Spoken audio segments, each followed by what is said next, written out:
Let's go!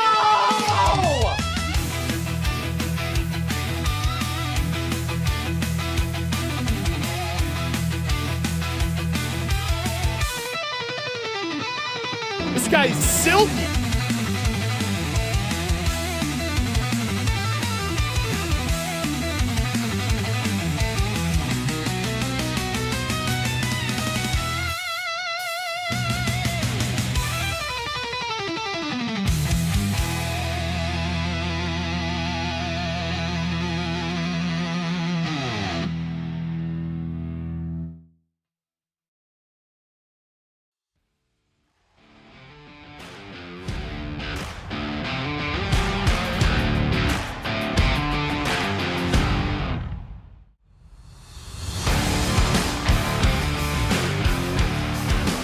Welcome back. Another day, another episode of Chicago Hockey Radio. I'm Lee Grossman. With me on Zoom, Mr. Justin Lynch, a.k.a. B-Hawks Memes himself, in the cut. Tassos Kirkos on the ones and twos today. Going to be resting his voice a little bit today. We got to protect that $1 million voice of Tassos Kirkos, so he's going to be over in the other room. We've got a good show for you guys planned today. A lot of stuff to get to, but first, follow us on Instagram, please, at Chicago Hockey Radio. Subscribe to the YouTube channel if you have not yet. Everybody in here right now, like the video. Just like let's boost this thing up right now. Let's just boost it. Give us 5-star rating and review on Spotify and Apple Podcasts. That stuff helps us a lot. So yes, thank you guys so much for tuning in today on this lovely, actually it's not lovely, it's disgusting outside, but this Wednesday morning. Justin, how are you doing, bro? I've been better. I mean, that game last night happened. It will go down the history books. It will be recorded, but I think we'd all like to forget about it. But for at least one more day, we'll reminisce on it a little bit, dig into it, just break it down, and then move on. But yeah, God bless both of you guys, well, all of you, for just doing that live stream last night. I think if you're a Blackhawks fan and watch that game, I think you deserve financial compensation for, that's 2.5 hours I'll never get back in my life. And at least I didn't have to live stream it. So props to you guys there for getting through that and just surviving, from the start to the finish there. I think you guys deserve a lot of props for that. And then I was just so ready to join you guys on the post-game show, and the fire alarm saved me from having to do the post-game. So just great timing there from the Lord himself. So yeah, that was just kind of I think that just whole experience yesterday sums up this Blackhawks season very nicely. I think that game is just like, if I could just point to one moment, one occurrence, one experience that we'll remember the 2025 Chicago Blackhawks, I think it was last night. Yes, this will go down as a very forgettable season, I think. Absolutely. Dude, your building might be the most like flammable building on the planet or something. It must be just the aura I project, man. There's just something that like causes like just these alarms that just go off, man. I can't handle the aura. I don't know. Absolutely. Before we get into the game, though, I do want to discuss the most important news of the day. It's Ryan Donato's birthday, so I just figured we should, Happy birthday, Ryan we should Donato. give him cha, his claps. Cha, cha. We're not going to sing. We're not going to sing. We're not going to sing. Also, I don't know if you guys have noticed watching this video right now, the format's a little different. Raven cooked here. We got a little ticker. Read. Be reading while you're watching the show, right? It's good for you to read. So, yeah, shout out to Raven for the new format here. You know what I think could be a nice birthday present for Ryan Donato? A contract extension, right? The Hawks offered him that 3x4. How about Ryan Donato sign that contract on your birthday? I think that'd be a perfect present there for us Hawks fans. Probably not going to happen. He's probably expecting a little more than that, but we'll see. What is it? His 29th, 30th birthday. So he's not too old. He's not quite unk status. He's in the prime of his career right here, Mr. Ryan Donato. Yeah, absolutely. And he's got about that many goals this season. So he's probably going to be getting paid a little more. Although it's $12 million. Just take the $12 million. Who's ever turned down $12 million? It's crazy. I think if you told Donato he'd be offered a 3x4 before this season started, would have taken that all day. Oh But my gosh, yeah. hindsight's always 2020 there, right? Things change. So we'll see what occurs there. Hope we don't lose that guy for nothing there and then leave us with no present. Yeah. Absolutely. All right. So yeah, let's get into it. You were not on the post game last night. I'm sure you had a lot of thoughts. Tassos again last night didn't want to like speak too much, so I kind of just like complained and monologued for like 40 minutes after that game. So I don't need to give too many more thoughts, but I would love to hear some of your main takeaways from that one. Yeah, I think just the main takeaway is look, like this is a young Blackhawks team that's very inexperienced, right? A lot of these guys playing some of the first games of their career. Those games are going to happen. Like they suck, and that game last night definitely sucked. Definitely up there for one of the worst games of the season. I think it's fair to say. But you kind of have to go through those rough patches, those learning experiences to grow from them and develop. So I think it's almost a necessary evil to go through. It's like this Penguins team. Yeah, they're not good, but they are experienced, right? A lot of these guys that play a lot of their games in their careers, a lot of them are still going strong. Sidney Crosby's still a pretty good player over there. So 87 points for him too at age 39. That's pretty wild. But yeah, like you're gonna have games like that. Like that's just kind of my main takeaway. Like it sucked. Only the second time all season we've been shut out too. Like that's kind of a shocking stat that this entire season only twice this Hawks team's been shut out. I think the only other time was against the Avalanche and Lashudov's debut about a month ago. So that wasn't ideal. It just there was just a lack of engagement. It felt like the start was okay. Like the first period was good. It kind of felt similar to the start of the Sunday game versus the Penguins. We're like, okay, we got something going here, and like we have a hockey game here. But it was kind of a sleeper start, kind of similar to the Sunday game, and eventually broke open the second period. But unfortunately, not for us. It was for the Penguins that it broke open. It just felt like after that we weren't able to get back into it. Right, we just kind of took our foot off the gas, and happens a lot with this team. Like I don't know what it is, where it's like they face a little bit of adversity and they just crumble. I think a part of it again is just because it's such a young team. Haven't really been through those experiences, those moments, so they're just not really used to dealing with them, right? So, and we don't really have the vets here who are able to kind of get them through it. That's kind of an issue. So something for sure to think about in the off season for sure here. But yeah, I think just overall Fountain of Youth team versus a team of experience of unks, like it's not really shocking. Like you're going to have games like that occasionally. Yeah. Yeah, I mean, as you mentioned, they did play well in the first, but it's like you can't go that long into a game without scoring. It eventually caught up to them. There were a few mistakes. Like I'd say the first couple goals the Penguins scored weren't really off of necessarily mistakes. But then the Carlson goal off that brutal Teravainen turnover. Oh, that was terrible. Korchinski had a really bad play on the first or second Hayes goal. It's a rough game for him, man. Yeah. Rough game from him. And then Spencer Knight had one on one of the other Hayes goals where it like bounced straight into his glove and then squeaked through him somehow. So a few mistakes leading to goals, which otherwise the game probably would have been closer. I'm talking about maybe a 2-0 loss. Not that that's like any better because the loss is the loss, but yeah, just those big mistakes. And I talked extensively last night about Kevin Korchinski, but how do you feel about him? Where do you see him at in his journey and in the situation with the Blackhawks as a whole? Well, I would always bring up Bjork memes on here, but I kind of put a post out which I think kind of describes my, where I think about Kevin Korchinski right now. It was the Hawks' future defense core, and it was 4 dragons. 3 dragons that are very distinguished, very intimidating, right? You got Artie Levshunov, you got Sam Renzel right there, you got Alex Vlasic, and then you got this other dragon who's like the polar bear in Texas, and it's Kevin Korchinski.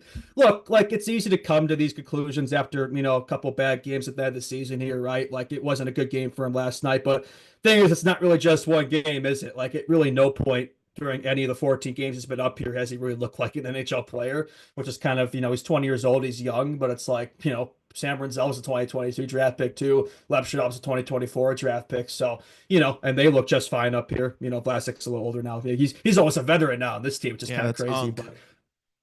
But yeah, with Kevin, like I still think, look, like I think just a couple rough games doesn't change the fact that, he's still so young. I think he's still got a ceiling there. I think there's still going to be a player there. But I think we just bring up the same question kind of with Lucas Reichel in the Fora group, where it's just like, is that future going to be with the Blackhawks? And I think that is a valid question there. Like, I don't think it's a for sure yes. I'd still be open to sticking it out because I still think there's nothing wrong with being a solid number 4, power play quarterback of the second unit, whatever. Like there's still some intangibles, some potentially as like offensively that really nobody else on this D-Corps provides, I guess. There's like things he can do from that front. Same time though, it's like somebody like a Sam Renzel, having said that, kind of I feel like he's kind of been what we thought Yeah. Korchinski would be, Yep. even more than that even. So it's like when you have a guy who's like what you thought Korchinski was going to be, I think a lot of people even at the time were like Sam Renzel, like why are we drafting a high schooler at 25? And turns out he's looking like the better of the two. So it's like if he's going to turn out to be that guy and maybe Kevin isn't, then it kind of does make him maybe expendable, because I still think his trade value is pretty high. I don't think that's really changed too much. Maybe a lost season there. Again, probably shouldn't have been up the Hawks last year. I think that probably set him back. Like I brought this up before, like those three guys have all gone down the college route in terms of development for defensemen. They weren't rushed, right? I think those games probably prepared them better for the NHL level. And I think Korchinski, just that season last year, he probably shouldn't have been with the Hawks. Like it feels like it set him back a little bit. He's still playing catch up. Like he didn't really have a great season in Rockford either. He was up and down, had his moments, right? But I wouldn't even say like compared to last year at the Hawks, he's looked any better really. Like Yeah. at least he had some No. flashes. Like 14 games, like look, not that points are everything for a defenseman, but what Korchinski's supposed to be good at is his offensive game, and he has a goose egg in 14 games, and he hasn't been good defensively. So I think he just has some things to work on. Like I think he needs to get stronger. That's the main thing. Like his skating's decent, but it's not gonna carry him. Like he needs to get stronger. He needs to get more physical compared to some of these other defensemen, right? I think that's where he needs to grow. He needs to improve on his defensive game. I think his offensive game will come out, having improved in that area, right? Improving in puck battles and not getting, beaten so many times. That's happened where he's taken penalties. I think he took 2 penalties last game because he just gets beat, relies on the stick, and then there you go. So again, young defenseman making mistakes, not the end of the world. I still think, again, like I said, still think that there's the potential's there for him, but if there's a trade package where you could get an established player for back, I wouldn't be opposed to it. Yeah. So, do you think there's a chance he gets traded this summer? Do you think Oh, that there's definitely a chance. Yeah. Yeah. Oh, sorry. We continue your No, question no, there. no, no. I Okay. was just like, I was curious as to like how likely you thought it would be.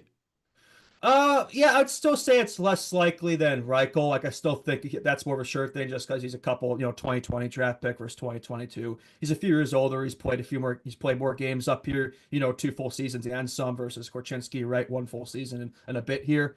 Plus, that's a Bowman draft pick, not a Davidson draft pick. But that's kind of a big part of why I still think Davidson would be willing to be patient with him, just because like that's a guy that he drafted, and we traded Alex DeBrincat for that guy, the pick that became Korchinski. So I don't know if that's somebody you just want to give up on willy nilly after maybe a rough second season here. So again, like I don't think I want to jump the gun here, right? Development patience is important of young players, but I also think it's important to remember though, like again, not all these guys that we draft are going to fill in here, right? There's going to be some players that we don't expect who are going to be a part of this core, and there's going to be some guys that we penciled in who won't be. Like that's just kind of the way it works, right? I think you can look back to those 2010 Hawks teams, like Cam Barker was a really high draft pick, expected to be a part of that defensive core, and it never really happened. CHR legend Jack Skilley too. Like some players you just pencil in. It doesn't always happen, right? So there's nothing really wrong with that. I think with this Hawks group, like you have such a plethora, a surplus of prospects in the system here. So if some don't work out, it's okay. For those that you don't see filling in here, get something for them while you can, so you don't lose them for nothing, right? Take advantage of value while it's there. So there's an argument there. Like Korchinski, having said that, he could easily figure it out and make all this talk irrelevant. But we got to comment on what we're seeing, and at the moment, it's a little worrisome. Yeah. Yeah, I was talking extensively last night about how I kind of think the Hawks should look to, at least try to put him in a package for something this summer. And it's just because it's not that I don't believe in Kevin Korchinski. I just with the Blackhawks prospect pool in their defensive pipeline with what they've got, Logjam. it's a logjam, and Kevin Korchinski is still another. Let's be honest, he's probably another year or two away from being like from being an NHL ready defenseman. Yeah, that's the thing. Not to cut you off there, but it's like the way I'm looking at it right now, it's like I always assume this year, he's back on the Hawks next year. But the way I've looked at him, it's like, do you really think that's a Blackhawk next year? Like, no, he doesn't even look like you said, he doesn't even look close, and he's going to be 21 next year, right? Like he should be on the Hawks next year if we're being real here. He shouldn't need another year at the Ice Hogs, but it's like I don't think he's ready for full-time Blackhawks hockey again next year. Like he just seems like a while away. Like he has a lot to work on the summer. You can get back to it. Yeah. No, and thank you for doing that. You're completely right. That's exactly the point I'm making. And also, like, it's not that I don't think he's gonna figure it out and be a player in the NHL. I just think that the timeline doesn't really bode well for the Blackhawks because you've got all these other kids that are trying to get in the lineup on that left side who are further along in their development than Kevin Korchinski. And what are you gonna do? Stunt their growth and their development just so that you can try to progress Kevin Korchinski quicker? I just don't think that it's honestly beneficial for where this franchise is at right now. And I think you could get the most value for him as a trade piece rather than another guy you're trying to develop. Yeah, and not to jump the gun here, but again, we feel pretty damn confident that we already have 3 studs here. Yep. So it's like you really don't need Kevin Korchinski, right? If half your decor are stud defensemen, like that's really all you need. The rest can fill in. And it's not just them. Like the other defensemen, like, other young defensemen we've seen up here look more impressive than Kevin. Like Wyatt Kaiser's a guy. Like I don't know if we really expected him to be as impressive as he has been. He definitely wasn't at the start of the year, but since he's been called back up, he's looked like a new player, right? So, and he's been impressed me a lot more than Kevin has. Even guys like Del Mastro. I'm like, Nolan Allen's not even up here right now. He's on the Ice Hogs, but like even when he was up here, he was more impressive. But they're also, a few draft picks before, a few years older. So I do think it's important to note that, right? So yeah, like again, could still easily figure it out. It just might not be with us. He'll probably be a solid defenseman elsewhere if it's not here. But again, I think you can't really go wrong here necessarily. Like I think it's a good problem to have when you have a logjam in the decor. Like we're definitely building something here. So it's like the fact that Korchinski's a guy at one point we assumed to be the 1D. Now it looks like he might be the 4. Like that's not necessarily a bad thing. You know what I mean? Yeah. Like maybe he hasn't developed quite the way we expected so far, but I think that those other 3 definitely have. They've been on the right track. So it's like when you're nailing most of these guys, like potentials and development, that's a good sign. Yeah, absolutely. Any other thoughts on the Pittsburgh game last night? I mean, Sid scored a pretty cool goal. Kevin Hayes scoring twice in 2025 on you is crazy. Well, I think you guys said that, right? When Kevin Hayes is dropping multi-goal games on you in 2025, it probably means you're not doing something right. So not a great sign there. By the way, that guy was actually a Hawks draft pick, but never actually signed his ELC and never actually played for the Hawks. Kind of a funny little tidbit there. I think he was 2010, so probably just figured he never fit in there. That those teams are pretty good. They're pretty loaded. So pretty hard team to get into back then, I'd imagine. Exactly. I don't think the 2010s Hawks people were really thinking about prospect pools too much. But and I think, another thing I think that's important to note, we have some clips here about the game too we could probably get into, but Hawks did hold a team meeting after that loss, right? Game 77 with 4 left. They thought a team meeting was super important to have. Thank God we're doing it now. Yeah, right. Maybe that's something we could have been doing. Heck, have we even seen a team meeting under Sorensen, like the 5 months he's been here? Like maybe there has been. I know Davidson had one after the Winter Classic game, but like that's really the only one I've heard of. Like this probably would have been useful to have a while back, but better late than never, I guess. Something the young players can learn from. I don't know, but 4 games left on the schedule. They're like, all right, guys, we got to figure this out now. It's like, all right. It definitely feels a little like. Yeah, like not really necessary. But anyway, we could get into some clips here. Yeah, should we listen to the coach first on the loss? Yeah, let's hear from Mr. Sorensen. It seemed like Sunday you guys were much more connected, but today, like some of the passes to each other, they're a little off target.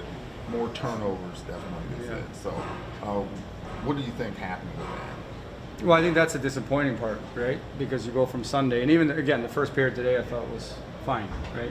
We were there, and for it to come unglued like that in the second and third, it's unacceptable, right? And a lot of it is like turnovers. A lot of turnovers, and it's out of our own zone. It's out of the offensive zone. Yeah, it's not good. It's mind-boggling. It can be like that 48 hours later.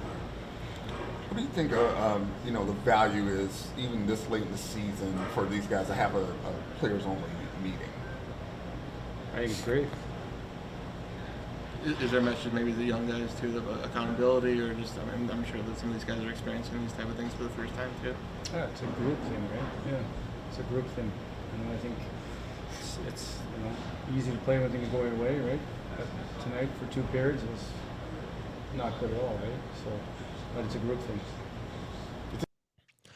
Yeah, I mean, to his point, it wasn't like it wasn't like the Blackhawks really got dominated. More so, it was like you had, 3 pretty bad mistakes leading to those final few goals, and it just made it look way worse than it actually was. But yeah, I mean, it crazy fall off from what happened on Sunday to the game last night.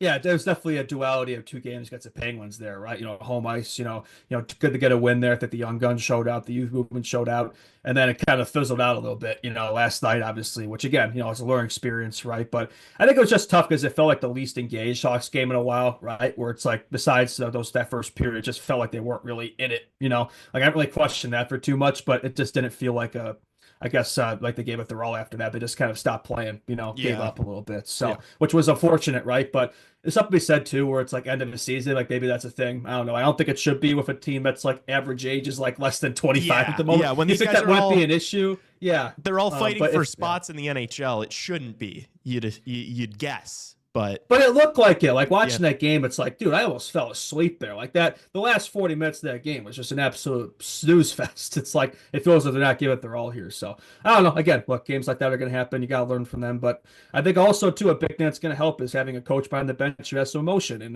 that's certainly something we see out of Mr. Sorensen there. So I think it's something too that like we underestimate the impact that having a qualified coach behind the bench will have on next year's Hawks team. Yeah. Absolutely. All right, let's get to another clip. Can we listen to, we'll just go down the list. Let's listen to Connor Murphy talk about communication with 4 games left in the year. Very important. Just to address games that we sometimes guys feel like need to be addressed. Sometimes it's good to blow off some steam and not sit on it for days. So just how we played, how bad we played, and just things from the game. With so many young guys in the room, what value, I guess these experiences, or what do you hope they kind of take from even these meetings, or just games like this? Or hopefully learn like right from wrong. I think just the feeling in each other and teammates and systems and work ethic and details of what it feels like in, say, a win the last game, and not just a loss, but the kind of loss tonight. So we hope to grow individually and as a team anytime you can be aware of that, and then have better preparation for games you have coming up this year in your career to try to limit nights like tonight. Can even just the act of having the meeting be a good experience for them? I mean, for some of them, they may not have been here for many, if any. It's good to hear guys talk and be a part of a locker room at any stage, I think, as a young guy, to know the dynamic and feel just that communication, I guess. So you go. It's just sorry. I mean, good answers from Connor Murphy. Like it is, at the very least, last night was hopefully another learning experience, one of many learning experiences that these young Blackhawks have had this year. I don't know, man. You couldn't score, and then you had 3 atrocious individual errors, and then so you lost 5-0. Like I don't know. I feel like every time we hear Connor Murphy, though, he is saying good things. Do you feel that way too? Like, oh yeah, no, Murphy's a great talker, right? There's a reason he's wearing the A, right? I mean, that's what matters if this leadership group is talking. I think Foligno is also a really good talker there, right? So that's exactly what I want out of my leaders there. And the guys wearing the A. It's like, for me, it's like I don't really give a shit. Like it doesn't mean anything to me. Like I want guys who lead by example. Like real Blackhawks are going to steer the ship here. So I know a lot of people like glaze that leadership group, but it's like these guys aren't going to be here. I'm sorry, like it's just not going to happen. So I think we'll see real change here when the youth takes over this team. Like that's when you're going to see it. Not with these guys. So, but yeah, no, for Murphy, look, to his credit, he has stuck it out, man, on a lot of shitty Blackhawks teams when a lot of others haven't, when nobody else has. Like he's the longest tenured Hawk for 8 years here, so probably 9 after next year. So yeah, give him some credit there, and he's also the only unk on that young blue line. So it's not an easy task, but yeah, I mean, communication, like glad you guys are communicating at game 77 of 82 here. I wonder where this was, the start of the year, but I guess better late than never again. Yeah, who called the team meeting? I wish that's the question. Yeah, I doubt it was Sorensen. Like he's not doing any coaching or leading there. It's probably a players team at this rate.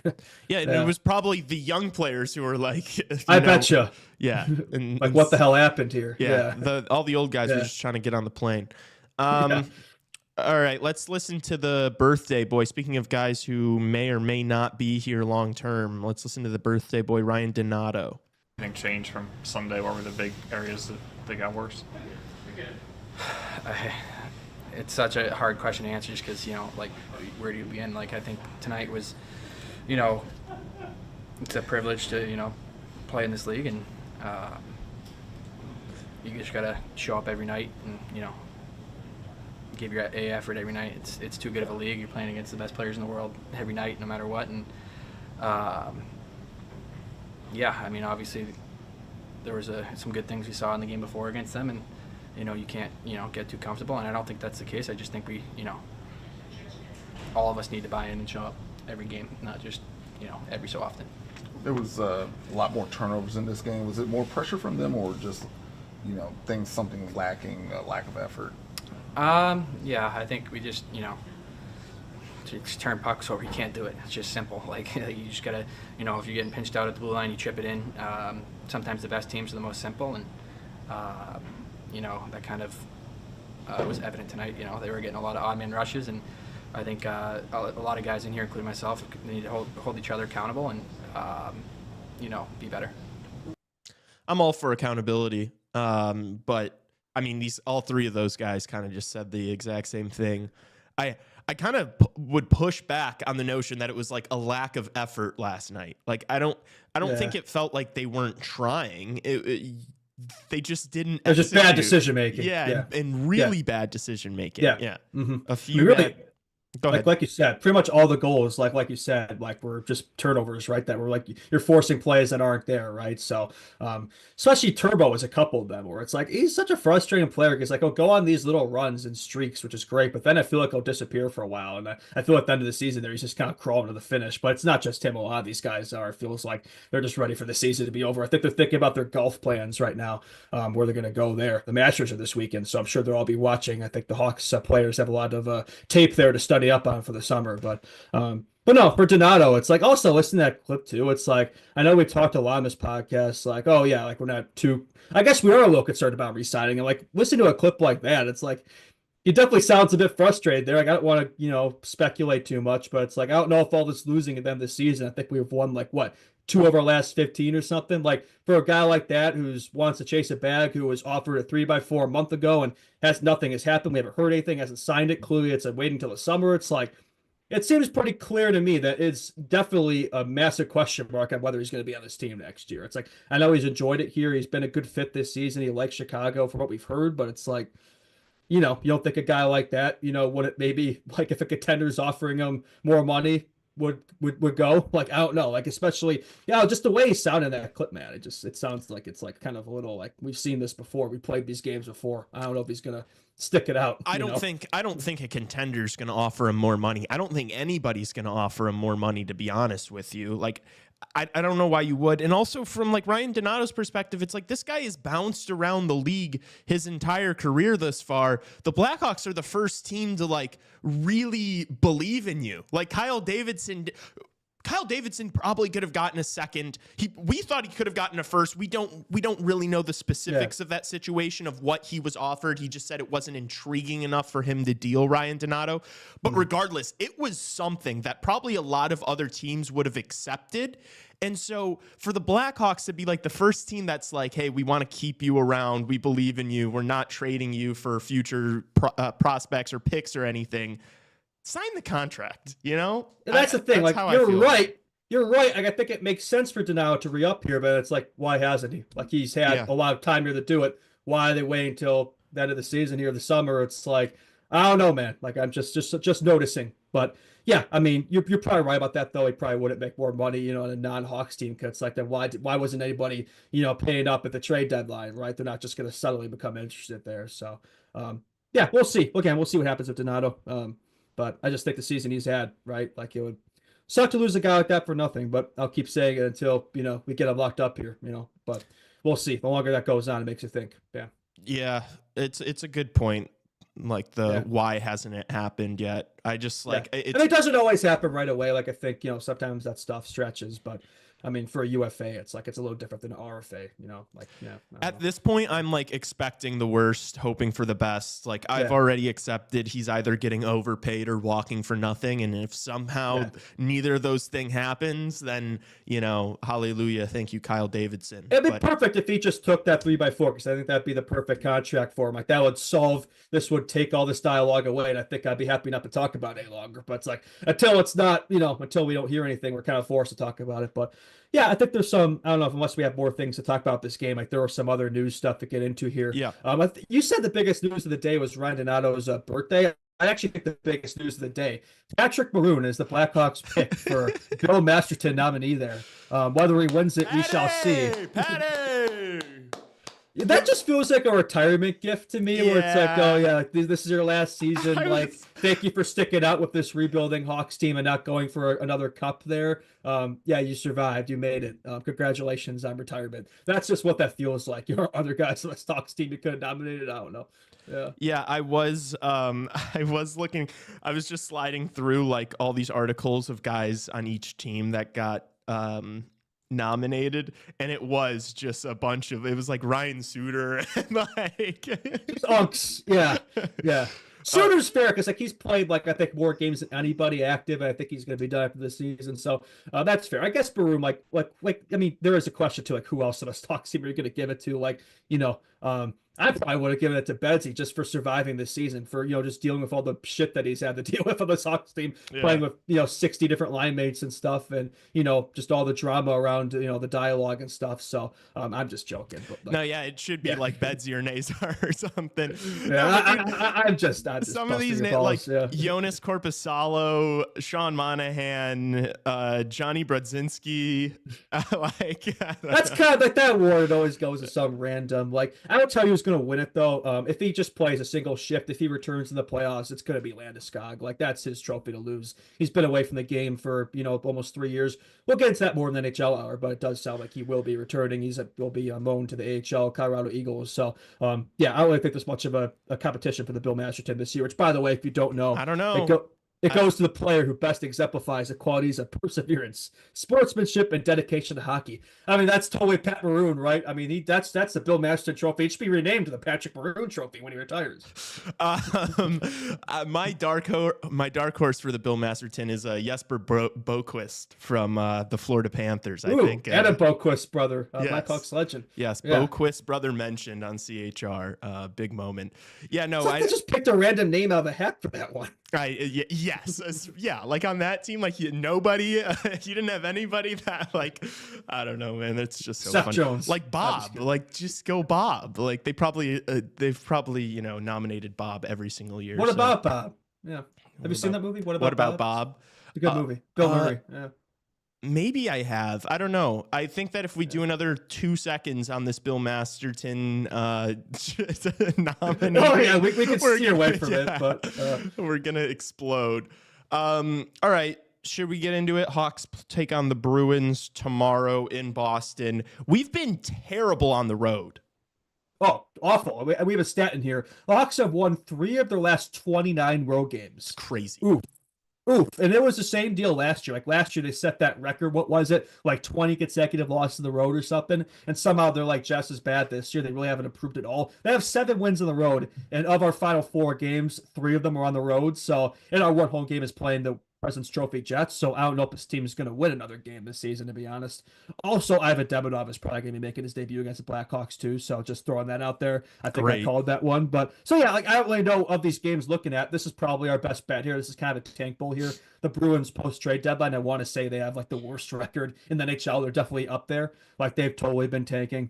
They sold off a lot of those assets, and might be a quick retool there for them, which by the way, they have like the 4th best draft odds right now. If those fools somehow to 1, dude, I'm gonna lose it because they don't deserve it. They haven't been in the trenches like we have the past like few years. Like they haven't been rebuilding until like 2 seconds ago. So if they get lucky, it wouldn't shock me just because their original 16. Yeah, the league Bruins, wants that. Yeah, the league wants they don't want that. them to be like in the basement like we have the past few years. They want them to be back. Yeah, like if you think that, the league gives a fuck about the Seattle Kraken or like even the Sharks, it's like I guarantee you the league is praying for Blackhawks, Bruins, Penn's success in this lottery. Yeah, no, I could totally see that.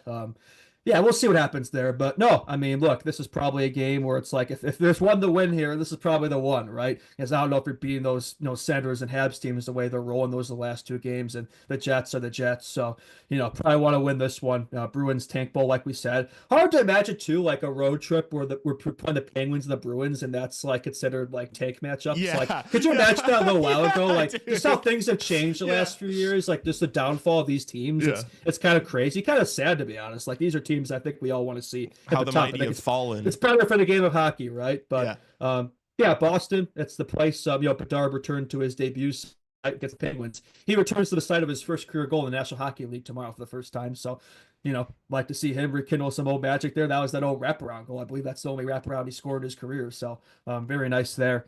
We will be live streaming this game. Well, y'all will be live streaming the game, not me. So hopefully it'll be more entertaining than the game we witnessed last night.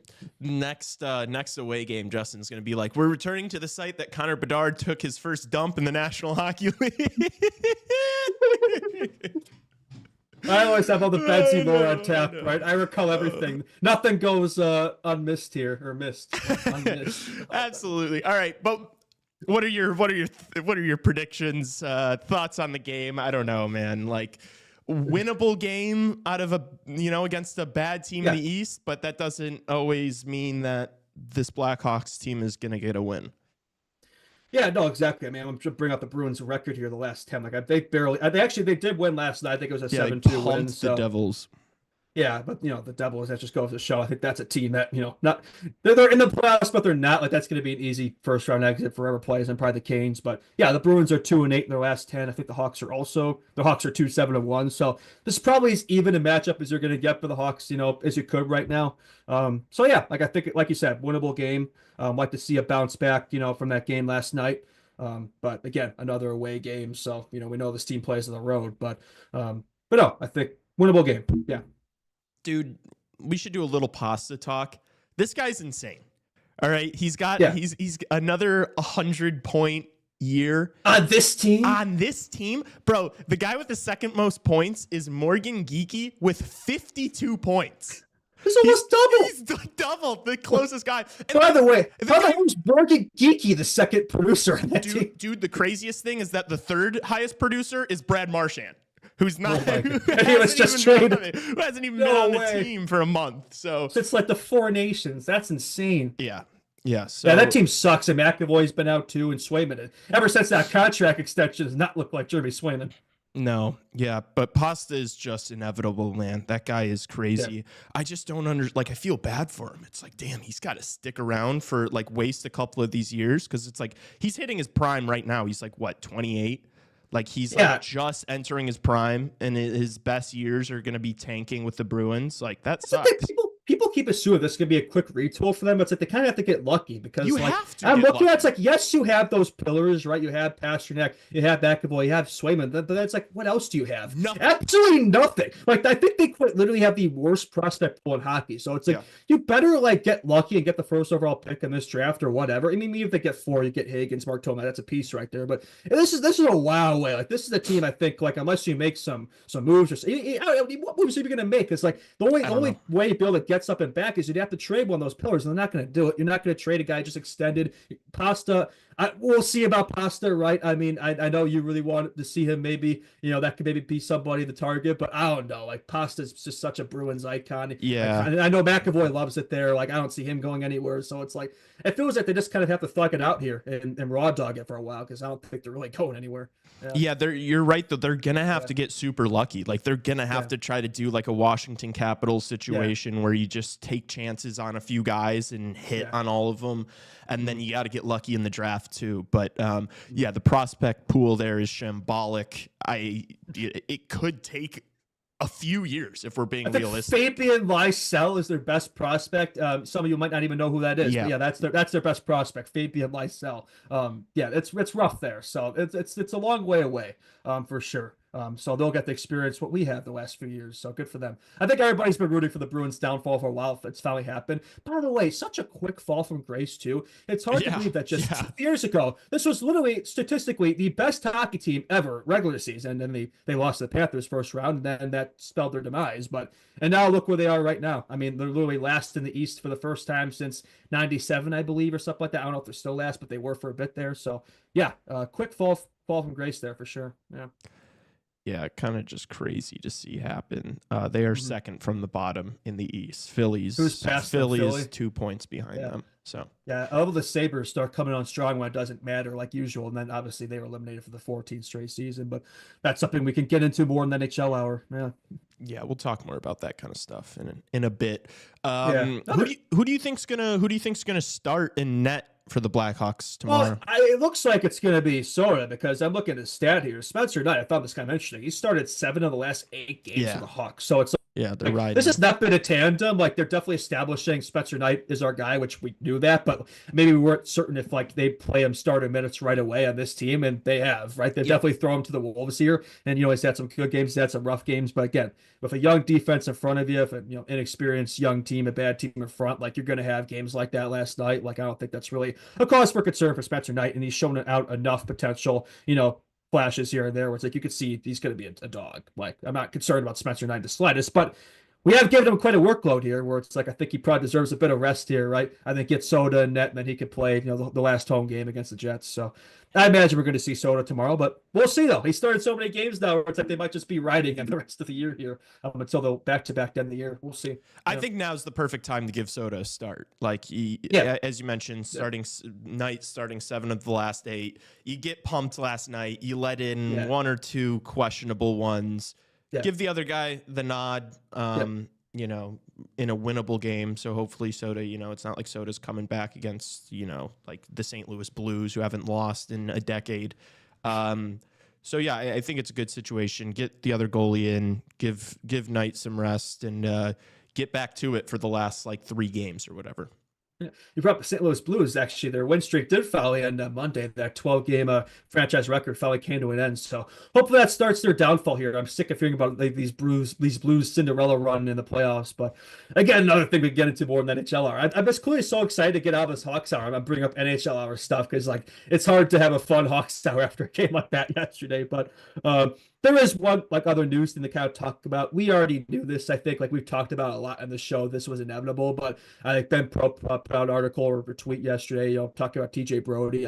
He's not on this road trip right now. They pretty much confirmed he's going to be bought out this offseason, right? He hasn't played since March 1st or something. He's just been sitting in the press box all these games. So yeah, he'll be bought out. We'll see what kind of cap penalty that is, but if the cap going up, it shouldn't matter. And again, I think just to not experience another season of TJ Brody hockey, it's worth it, especially if all these young defensemen coming in. So, but yeah, we'll talk about that a little bit. Yeah, absolutely. Thank God you're right. We did kind of see this coming. Better late than never as far as getting that guy off the books. But the buyout's imminent. I don't know who's going to, I don't think any other team in the league's going to be wanting to take a stab at that guy. Absolutely nobody's going to be interested in him at this stage. He's done. Yeah. All right. Did you need to get any prospect talk off your chest before we hit a break and go to the NHL? We've got a packed NHL hour, and we're gonna be doing Aiden Thompson and Ryan Green talk a little bit. I think in the NHL. You beat me to it. That was probably the last thing I was going to mention. There's a Final Four coming up. A couple Hawks prospects to look at there. University of Denver, head by David Carl, potential future Hawks coach there. Aiden Thompson is on that team, and then obviously Boston University brought up Ryan Green. So we'll see. Maybe those two could be facing off against each other in the championship. We'll see what happens there at the Final Four, or Frozen Four, I should say. Right, should be a lot of fun. But no, I think otherwise, unless you have anything else, Tassos says anything, I don't know. In terms of Hawks stuff, I don't really know if I have anything else. I think we've exhausted it. Yeah. I think we'll have much more to talk about in the NHL hour. A lot going on in the non-Hawks world for sure. Yeah, absolutely. All right. We are going to be back in just a couple minutes. We're doing a Mount Rushmore of hockey villains too in the NHL hour. So it's going to be a jam-packed second half of the episode. So stick around. We'll be back in just a second.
Oh, sorry.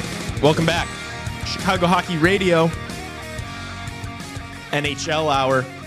Lee Grossman, Justin Lynch, Tassos Kirkos. Back for some more. We got a lot of news, a lot of things going on around the NHL as the regular season is coming to a close, and we're gearing up for what is hopefully going to be a wild postseason. Speaking of wild, Minnesota are very, very happy right now, especially their fans. Kaprizov and Eriksson Ek are supposed to be drawing back into the lineup for Minnesota tonight, which is obviously massive news for them, as I think I just saw a stat online that they've only played like 25 games together this year. And their stats together are absolutely insane. So I know Minnesota fans are probably hoping that that is a completely different looking team now that they've got their big dogs back. They take on the Sharks tonight. Honestly, massive game here and then massive game on Friday for the Wild, because look, the Wild should probably beat the Sharks, but Calgary's got Anaheim tonight.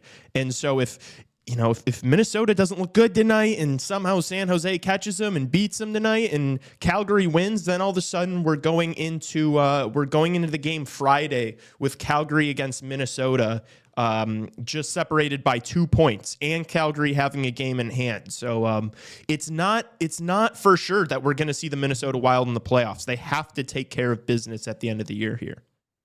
So you're saying the dream is still alive. We might still be seeing that lead tattoo after all. They're coming in hot. The Flames are coming in hot right at the perfect time there. So, but for the Wild too, you get those reinforcements, probably perfect timing for them as well. So that'll be a big game. I think, whether they make it or not, though, I don't know if this team is gonna, be a threat in the playoffs, but at least Kaprizov makes the series interesting where, that's a guy right there who, it's not going to be an easy exit, bottom line, especially Eriksson Ek back as well. Such a good two-way player for them. I think when they were healthy early in the season, that team was kind of rolling a little bit too. So we'll see, I don't know if that's a team necessarily we should be writing off. I know I kind of am still, but Kaprizov, that just changes the entire dynamic of that squad. So he's a guy that could take over a game, can win you a game by himself. So especially if they're playing the Jets round one, we've kind of talked about the Jets in the same light as the Capitals, where it's like they've had great regular seasons, but show me in the playoffs. Like the Jets team, their history hasn't really been on their side there, but neither has it for the Wild either, to be fair. But to be fair, yeah,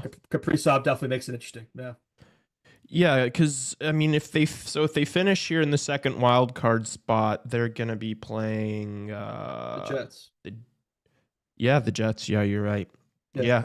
Dude, that's an interesting series. The Wild early during this season, when Kaprizov was healthy, they were one of the better teams in the league. They looked amazing. They were up there. They were right behind the Jets. Yeah. Kind of falling off there, when you lose your best player and also one of your best two-way players, you're not going to look like nearly the same team. But the fact that they're still stuck through it, right? They're probably going to, barring, the Flames, spoiling the fun there, they're probably still going to make it. It might still work out after all, right? Probably a similar matchup. I'd probably rather be playing the Jets than one of those Dallas or Colorado teams anyway. So it actually might work out better for the seeding. We'll see. Hey, fellas, we're buffering. Give it a minute. Okay. Yeah. It's not ideal. Oh, okay. Yeah, no, it feels like it's not a CHR episode without there being at least one internet problem on either my end or your end in the 2-hour episode, but there's always something that happens that we have to deal with on the fly. All right, you guys should be good. Or a fire alarm or, whatever it may be. We get hit with we're back. Yeah. At least you guys haven't dealt with fire alarms like I have, but yeah, I think another playoff update there. I think I kind of called this one. I think y'all didn't take me seriously when I brought this scenario out there on Monday. I was like, the KHL season's winding down. The Canadians could be getting Ivan Demidov for the playoffs. And well, what do you know? Last night, he is on his way to Montreal for having signed that contract with them, terminated the KHL deal. So, and guess who he's probably going to be debuting against Monday at home? It's the Chicago Blackhawks, the team that passed him up. So you can't really script these things, man, how it just always happens to work out like that. So, Levchinov versus Demidov, Bedard versus Demidov Monday, most likely. That'll be a fun matchup for sure. And for the Canadians, man, you're probably playing the Capitals round one, it looks like. Yeah. And I don't know, man. If you're inserting Demidov in that top six, I think that would at least make the series interesting. Again, similar to the Kaprizov situation, I'm not saying they're going to upset them, but that's not an easy series. They're going to make it hard. Yeah. Yeah, hopefully Levshinov just runs Demidov through the boards.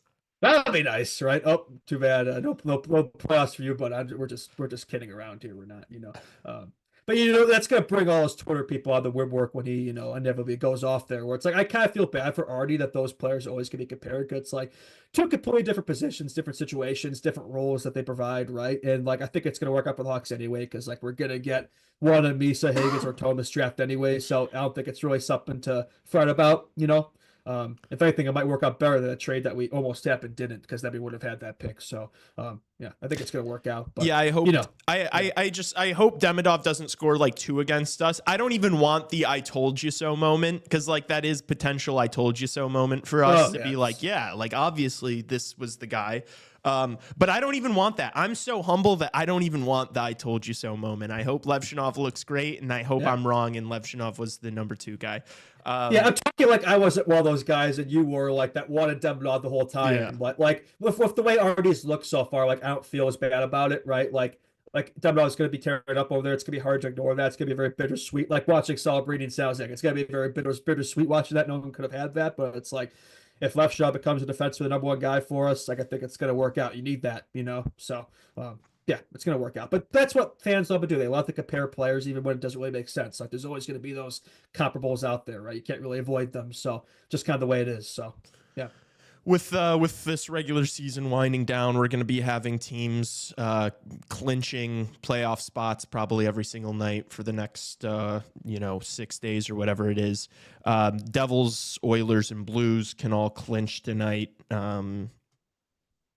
Blues and Oilers are playing each other, so only one of them will there. So yeah, it'll be only one Highlander reference. Have you seen that movie? Good movie. Oh no, what's the reference? Highlander. There can be only one. I don't think I know. I don't think I got that one. Me not getting a pop culture reference from me, that wouldn't be the first time. I'm sure Chat gets it. Yeah. Absolutely. I'm sure there's a couple people. Some sad news around the NHL. The Wild announced that Ray Shero passed away, 62-year-old. He was a senior advisor for them, but he's been a GM of like a couple teams. He's been a GM of the Pens and the Devils. So just a sad story. Praying for the family. Hope they're all okay. No, for sure. No, definitely a legend in the game for sure. Been around a while, right? So yeah, no thoughts for sure. Yeah. Yeah, winning. I mean, he won the cup with the Pens in 2009, which is crazy. That's so right. Accomplished a lot in his career, and just wishing the best for the family. Yeah, son of Fred Shero, like that's definitely a legendary hockey family, right? Yeah. Been around it for a while and accomplished a lot. So always sad to see somebody in that space go. Yeah. Absolutely. All right. What do we do? Do you want to do some games? Should we do this hockey villain Mount Rushmore? Is that You want to start with that? This? Yeah, I mean, I'm okay. Like I'm looking forward to this so much. I think I'm ready to do it. I'm down. I don't know if Tassos is ready. I know he's been. He's ready. I'm ready. I'm ready. All right.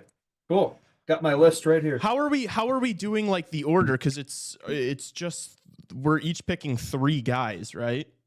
We're each picking 4 guys. That's Mount what Rushmore is 4 Rushmore people, right? Mount Rushmore's Oh my 4 gosh. people. I'm cooked. You've never been to Mount Rushmore? I've been to Mount Rushmore. You Tassos, have? have you been there? No, I have yeah. not. I have never been to Mount Rushmore. It gets a lot of hype, but then you go there and see it, and it's like, okay, then it's kind of dumb. There's not really much to see. Like it's cool, but it's not really what it's hyped up to be. I guess. I mean, it's just a mountain with old dead presidents' faces on it. Like, it's what do you think? It's gonna start shooting lasers, and it's not a water park. Just in the pictures, they make it look so cool. Then you go there, and it's just kind of underwhelming. It's like the mountain's not even that like tall, and I don't know. It's just not that really impressive. Like it's cool, but it's like Fair I don't know, enough. It's like they're funner like national parks and stuff to see, or monuments. I guess I don't know if it's a national park. It's a monument, but you know what I mean. Yeah. Overrated. Okay. Overrated. Okay, yeah. so here's what I think.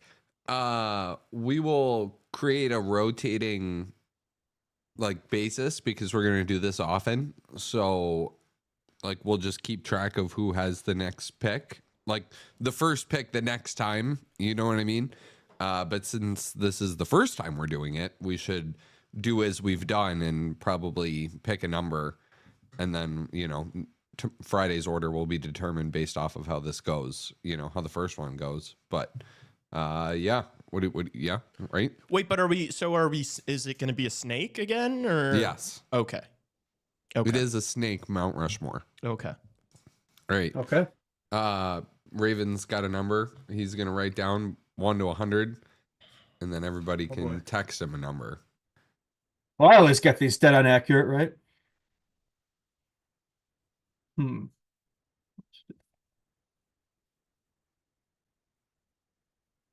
So we're doing the Mount Rushmore of hockey villains. So are we allowed to have so we're doing this like snake style, so we're not allowed to have repeats, like it's all gotta be different, all that? Like Well, everybody has to have a different pick. Yeah. Okay, fair enough. Yeah. Okay. Yeah, okay. I got you. So it's like a draft, but Mount Rushmore. Yes.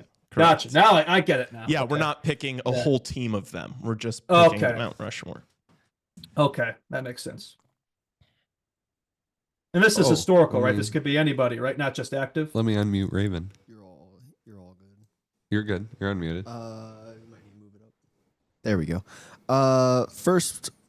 Picking first, we have for the first time this year, Justin. Oh, I got the first pick. There you go. Wow, we have no way. We have Tassos in second and Lee in third. I'm always in third. Let's go.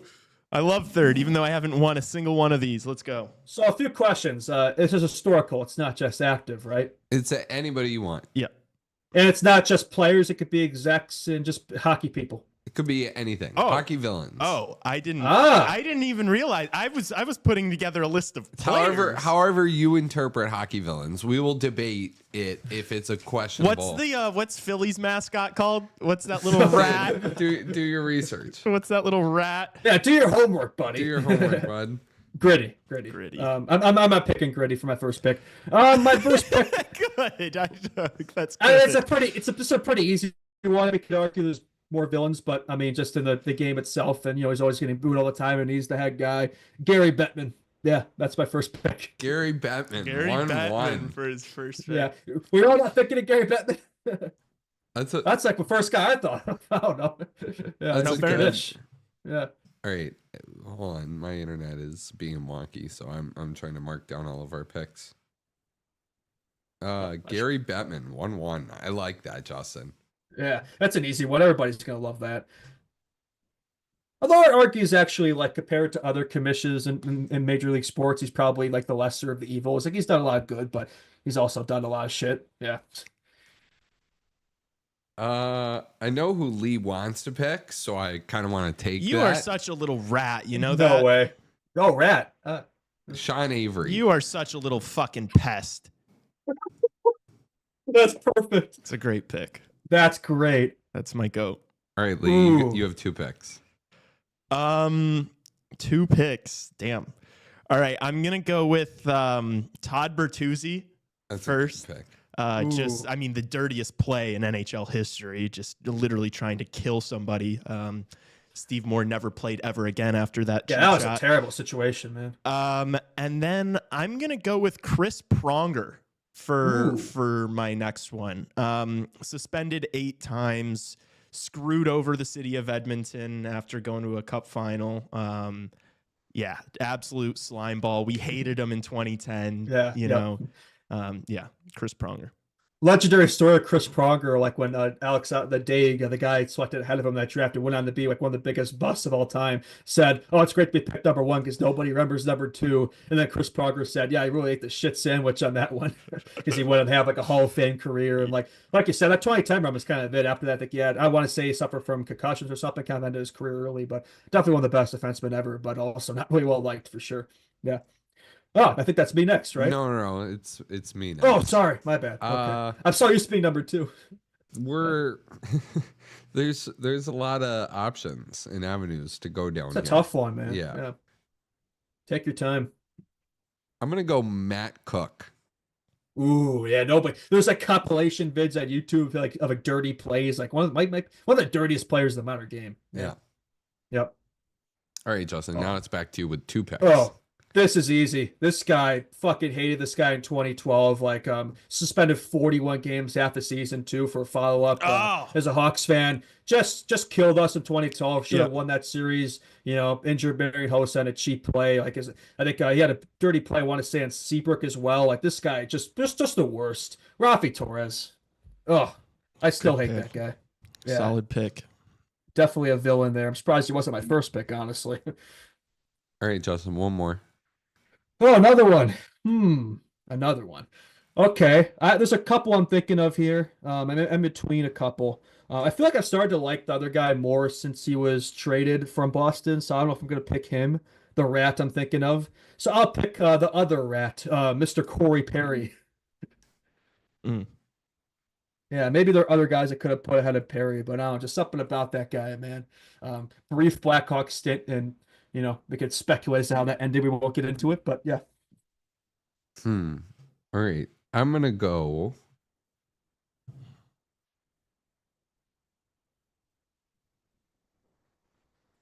Mark Messier. Huh. Really? That's an interesting one. Yeah. He was hated by a lot of people. Yeah, I guess he was. He was good. Yeah. All right, Lee, your last two. I'm gonna say Bob Probert, just because my dad talked about him like he was Satan himself. Obviously, I never really get to watch him. Hawks legend. Yeah, Hawks legend, and I think he's like sixth all time in PIMS. Oh, he's up there. Yeah, more well known for his Not the Wings. That's probably why Dad hated him. And then a guy I'm gonna pick last year who has more PIMS than him, Ty Domi. Ooh, that's a good one. Pick. Father of Max Domi. Yeah, Blackhawks legend. Very nice. Absolutely. Now you next, Tassos? Yeah, I'm gonna go Brad Marchand. All right, there you go. I saved him for you. I was thinking about him. Okay, there's a couple I was thinking of here. I'm surprised Lee didn't pick these guys. I'm not going to pick them, but I don't know if they're also protagonists. I don't know if they're necessarily villains, but a lot of people can't stand them. I'm not quite going to pick them, though. Another guy I'm going to pick, another exec, ruined the Blackhawks dynasty, been in a lot of controversy, son of the most winningest coach of all time, Scotty Bowman, Stan Bowman. Stan Bowman's a good one. He's a villain. Dude, I prepped players for this, so I was never really thinking of non-players. Honestly, like a lot of these guys have power and influence at the top. Like I almost think of them more as villains than the players, honestly. And just it's kind of shocking he's still a GM in the NHL. So just everything that around Stan Bowman. So yeah, that's an easy pick for me. All right. Justin has Gary Bettman, Rafi Torres, Corey Perry, Stan Bowman. I have Sean Avery, Matt Cook, Mark Messier, Brad Marchand, and Lee has Todd Bertuzzi, Chris Pronger, Bob Probert, Ty Domi. Now we just need to figure out. I think I win this one. Yeah, probably. Probably. I think we might have to still do team 1, team 2, team 3 for these. We have to vote on these, do we? Like, I think we could just. It'd be fun though to keep track. I think it gets better. I think it gets better engagement though. And they actually, I know I'm being biased here because I have the following and stuff. But I do think the posts do better when we actually say who had each team. Like it's never going to be fair. Yeah, it's like if I'm reposting my team, even if it's not saying it's my team, even if I'm not saying it's my team, if I'm reposting it's my team, like they're going to figure it out. The voting's never going to be fair. That's just the way it is, unfortunately. Well, it'll all be on the same graphic. It'll all be on, like, all the teams are going to be on one post. Oh, I still think you should do names for this. Really? Yeah. Just establish his personality. Like, I don't know. Like, if we're just doing random teams, like they might not get it. That's fair. That's a fair idea. I just think it'd be fun to, it's up to you. Maybe call the shots. Maybe keep the track. Maybe keep track, and I don't think. I mean, keeping track. Justin's gonna win every single time. Like, what's the point of like? I have a cult. Well, he's gonna win every time if we say Justin on it.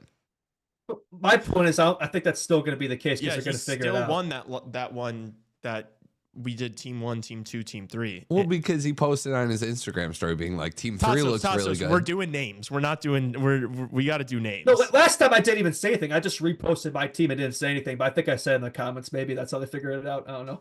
Yeah. Yeah, it'd be fun if we had like an arbitrary way to pick who won. I think y'all just sick of losing to me. No. I think it would be cool to like keep track, and then the loser has to do like a punishment that we've come up with beforehand. The practical Joker style. I like it. Well, very nice. settle down. Settle down. Those. Well, yeah, I guess there's stuff going on there. I probably shouldn't say that. I didn't think about that. But yeah. Yeah, no, I understand it. It's a cool We'll idea see. for We'll sure. see. We'll debate I this like later. this though. We'll This will debate- be a series. So if you enjoyed this, there'll be more of these Mount Rushmores. We got a lot of other cool ideas cooking. I think we'll make this a regular segment. So yeah, for sure. Okay. Yeah. All right. And that was Mount Rushmore of hockey villains. Very nice. Yeah. Where do we want to go from here? Dude, I mean, I tweeted last night after I watched I know we've got like a laundry list of news, but I don't care about some of this shit as much as I care about talking about this. Did you see the highlights or any of the game, the Dallas Vancouver game? Yeah, last that night? was insane. Yeah, that's the most mind-blowing thing that ever happened in Dallas. Like the fact they blew a 3-goal lead with a minute left against the Vancouver Canucks. Like, not a great look there for sure. Horrible. Yeah, I mean, no. that's just like, it was just gutless. It was just, they have no guts. They have no spine. And like, I'm not going to be picking them to get through the first round. Like, I'm not picking them to beat Colorado after seeing shit like that. I know, like, you might think that's a bit of an overreaction. That's horrible. Giving up 3 goals in a minute is disgusting. You know what it is? I think the Canucks had just been eliminated from the playoffs, so they took that personally and just took out all their anger on the Stars. It was don't get me wrong, it was a shitty moment and showed a lack of killer instinct that you can't afford to. You have to have that in the playoffs, right? You can't afford that type of mentality. But I don't know, dude. These guys are locked in. It's the regular season. Like, I doubt you're going to see that type of play from this team. Like, we've seen them in the playoffs, right? Especially against that Avalanche team, even manhandle them. Like, the Stars have kind of been the kryptonite for the Avalanche in the playoffs the last few years. So, but at the moment, I would agree, though I have been more impressed with that Avalanche team. I think if I had to re-rank my teams, I'd probably swap the Stars and Avalanche in my top contenders thing. But I don't know. I think it's still going to be a close 7-game series. I don't know if that result really changes that. Like, it's one game. I don't know. It's going to happen. I don't know.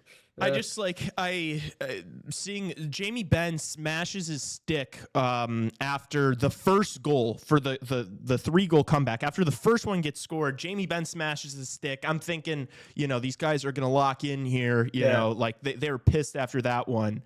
And then Vancouver scores again. And it's like, 26 seconds left. And they're still not able to kill the game. That's problematic. That's a red flag for me. When you're talking about cup contenders, a team that doesn't have the guts to like kill a game, that is a big red flag. And so I just like, maybe it's a slight overreaction, but dude, that was just so bad. And Vancouver, if they lost, would have been eliminated from the playoffs. Vancouver has not been eliminated yet because they came back and won. Oh, okay. Forgive me. Yeah. I thought they were. My bad. Yeah. It wasn't just the blown 3-goal lead. Like, if they blew the 3-goal lead, it would have been bad. But then to not be able to like have the cojones to come and do it in overtime, like a team that you are better than. Like this Vancouver team is just a bunch of middle six guys. Like, they don't like. It's Quinn Hughes and then average it's like you're making them look like a Stanley Cup contender. I don't know. I just didn't like to see that. And I think with Heiskanen possibly being out, like if he's not there, I don't really trust that defensive group. Like, a lot of it runs through him. Cece and Dumba, like Lindell is good. He's a good defensive player, but there's a lot of like question marks in that There's team. a couple of question marks, and I just fair enough. I don't feel super confident in them to like really pull out a gutsy win in a playoff game, if they're maybe down a game in a series. Like, I don't know if I'd be putting my money on that. I think that's the first time it's ever happened in history too, where a team has come back in less than a minute, down 3 goals and win overtime. I don't think that's ever happened before in the history of the game. So that's another thing too. And then doing against the Canucks, right? That's down 3. It's not a good look, but we'll see. You don't think some of these teams are already locked in the playoffs too, or just like ready for the playoffs? Where it's like, obviously you still want to finish the season strong, but it's like, do you really think they're going to be in that situation, in the playoffs, right? It's something to learn from, right? I'm sure it's a wake-up moment for sure. But I think a lot of these teams are probably checked out if they already have their spot locked in. Their tickets already, clinched there. So it's like, Justin, if they won last night, they would have been 2 points behind Winnipeg. You're right. Yeah, I get it. And which I think that would be important too, because like I don't want to play the Avalanche round 1. I'd much rather win the division and play, one of the Blues or Wild. But maybe they don't care. I don't know. But that's probably an issue then. I just thought that was the most gutless thing I've seen in a while, and for that to happen so close to the playoffs, it's just a big yikes from me. That's all. They're still gonna have home ice though. That's definitely one thing in that series I can look at where it's like that could matter, because I do think that does matter in the playoffs, having home ice versus away. Like you don't always see the difference in the regular season, but it definitely has more of a college like basketball, like football type of feel in the playoffs where the crowd can definitely give you a boost and all especially when you're playing Colorado, because it's like not only is that building electric during the playoffs, but it's also the elevation there in Colorado that it's hard to adjust to Rick Ball Arena, right? Like that place, just like I think that maybe have we ever talked about that much? I don't know if people really talk about it a ton. Where it's like Rick Ball Arena. The fact that the Avalanche always play, like they're used to it. They're used to that elevation. Like where the ops come in, they might not always be used to it. They have to adjust to it. Like that's probably a bit of an advantage there. No, it definitely is. It definitely for sure. is. Yeah. But like, what other team really has something like that? I don't know if there really is one. I don't know. Yeah. Yeah. Colorado's record at home 26-11-3. Dallas's record at home this year 28-8-3. So a couple of teams that are really good at home. It could be the decisive thing. I think if there's no Heiskanen, there's no me. I'm not. I don't think I'm picking them. I do think that's going to be like that's probably the first round matchup. I'm assuming that's what it is. Like I'm most excited for it, just to see Rantanen face off against his former team and just this Avs team that's absolutely rolling right now. Maybe the hottest team in hockey, definitely up there. It's going to be a lot of fun to watch. And we've seen these two face off a lot in recency, right? Obviously, last year that series ended in the Matt Duchene heartbreaker. He did his best Patrick Kane impression, which is pretty cool. So looking forward to that. It's going to be a fun series for sure. Yeah. Absolutely. All right, moving on here. I guess when we were talking about Calgary earlier, we should have mentioned that Zane Parekh signing with Calgary. So maybe playing these last few games with the team here. Mm-hmm. It'll be exciting. I mean, he's had an amazing year. He's got like, I was just checking the numbers his he's put earlier. up over there are It's absolutely crazy. Yeah, like 107 points or something. Well, he's on Misa's team, right? I want to say Saginaw there. Yeah, so he's got a lot of assists from Michael Misa Merchant there, right? I'm just kidding. But yeah, I think he has potential to be probably the second best defenseman in this draft after Levshinov. I think Bouillon might have something to say about that, but that's probably going to be a pretty good class there from that perspective. But yeah, for Calgary, like that is something like that's a driver that could be, you're still going for this late push here to maybe be able to sort of get like that into your lap quicker too, because Demidov's coming all the way from Russia, so I probably won't be there till the home game. But I don't know, Parekh, he might be a little quicker there. So if you can get that guy in soon here, that could be a difference maker for sure on their blue line. That definitely needs it. Yeah, a game breaker, because it's not really something they have. Like the Flames have a lot of depth, but they don't really have a ton of like star power, a guy who could break a game open. That's definitely somebody who can. Yeah, and then also in the news, Gabe Landeskog is going to be helping out the Colorado Eagles in the AHL playoffs this year. I mean, but the fact that he's actually having that conditioning stint, like maybe our guy there that we had on last week, maybe he was onto something there. Like maybe these are games that get him prepped and ready, and he'll be back for the Avalanche's playoff run after all.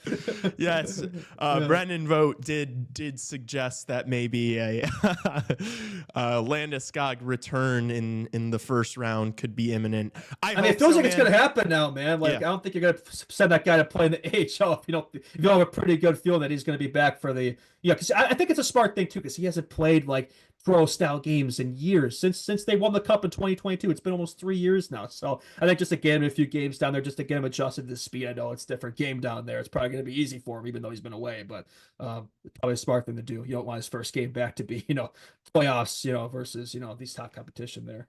Yeah. But I do hope that they keep him for the first home game, because I think that could be just so electric. Just an electric comeback. Yeah. No, for sure. We'll see how that doc ends. He seemed to hint at it too. That might be I'm back MJ style, and then he's just inserted right back in line. And that right there, that's another thing for the Avalanche too. It's like, even if he's not, we'll see how much of a difference he's able to make on the ice. Like, I don't think this is going to look like prime Gabriel Landeskog here. Just the fact that he's been away for so long. I think it's pretty comparable to the Jonathan Tate situation. Like, he missed that season because of his health thing, and he came back for the Hawks and was still effective at kind of a middle six role, right? But he wasn't prime Jonathan Tate. Like, I think it'll probably be a pretty similar situation. He could still put on that third line, win faceoffs, be solid defensively, PK, all that, but he's probably not going to produce a ton. But he does have to play a ton too. I think just the morale. Exactly. I think that's what it's about. Being in the room and Yep. playing like it's just such a driver to have that guy back, right? Who's won you cups. That's your captain right there. That drives the bus. So I think just the mental impact that could have on guys like McKinnon, McCarr, just the entire room. Is Yeah, I huge. mean, dude, think about being in that room. It's like you make you make the decision with Rantanen, then you make these moves at the trade deadline, and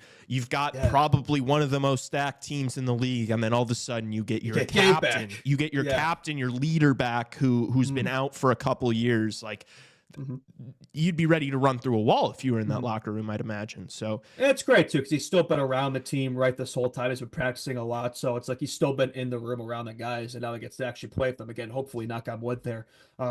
I can't imagine the type of impact that's going to have. So that's definitely something. You get him in there against the Stars, like that's another X factor type of move there, where it's like you can look at that as that's kind of what breaks it open there. I think it's a pretty even series, but you bring him back, all of a sudden, yeah, I think you definitely lean towards the Avs there. For sure. it's good that these guys are like coming back and just in time for the playoffs. Like Just in time. I like it. Yeah. just in time. It is just in time, dude. It's gonna be a crazy postseason. I think these looks like it. playoffs are gonna be I can't wait. insane, dude. I'm so excited. It was so much fun last year, and if it's able to level up even more this year, oh man, it's going to be a treat, and hopefully leads to new audiences and new viewers for Chicago Hockey Radio. We're going to be grinding during this playoff stint, and you're going to be coming home from school. We're going to all be in the studio. We're going to be live streaming as many playoff games as we possibly can. So the schedule is going to look different over the next, month and a half here at CHR, because we're trying to work as hard as we can and cover as much of this as possible. So it's going to be very exciting. Okay. Moving on. This was a cool story.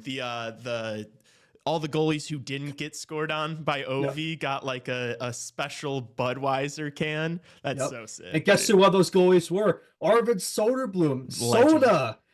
Soda gets a night soda there. Soda. That's right. He never let in an Alex Ovechkin goal. I mean, I don't know how many times he faced Alex Ovechkin. Probably not a ton if he's not letting in a goal against him. But no, good for him, right? He's a part of history there, right?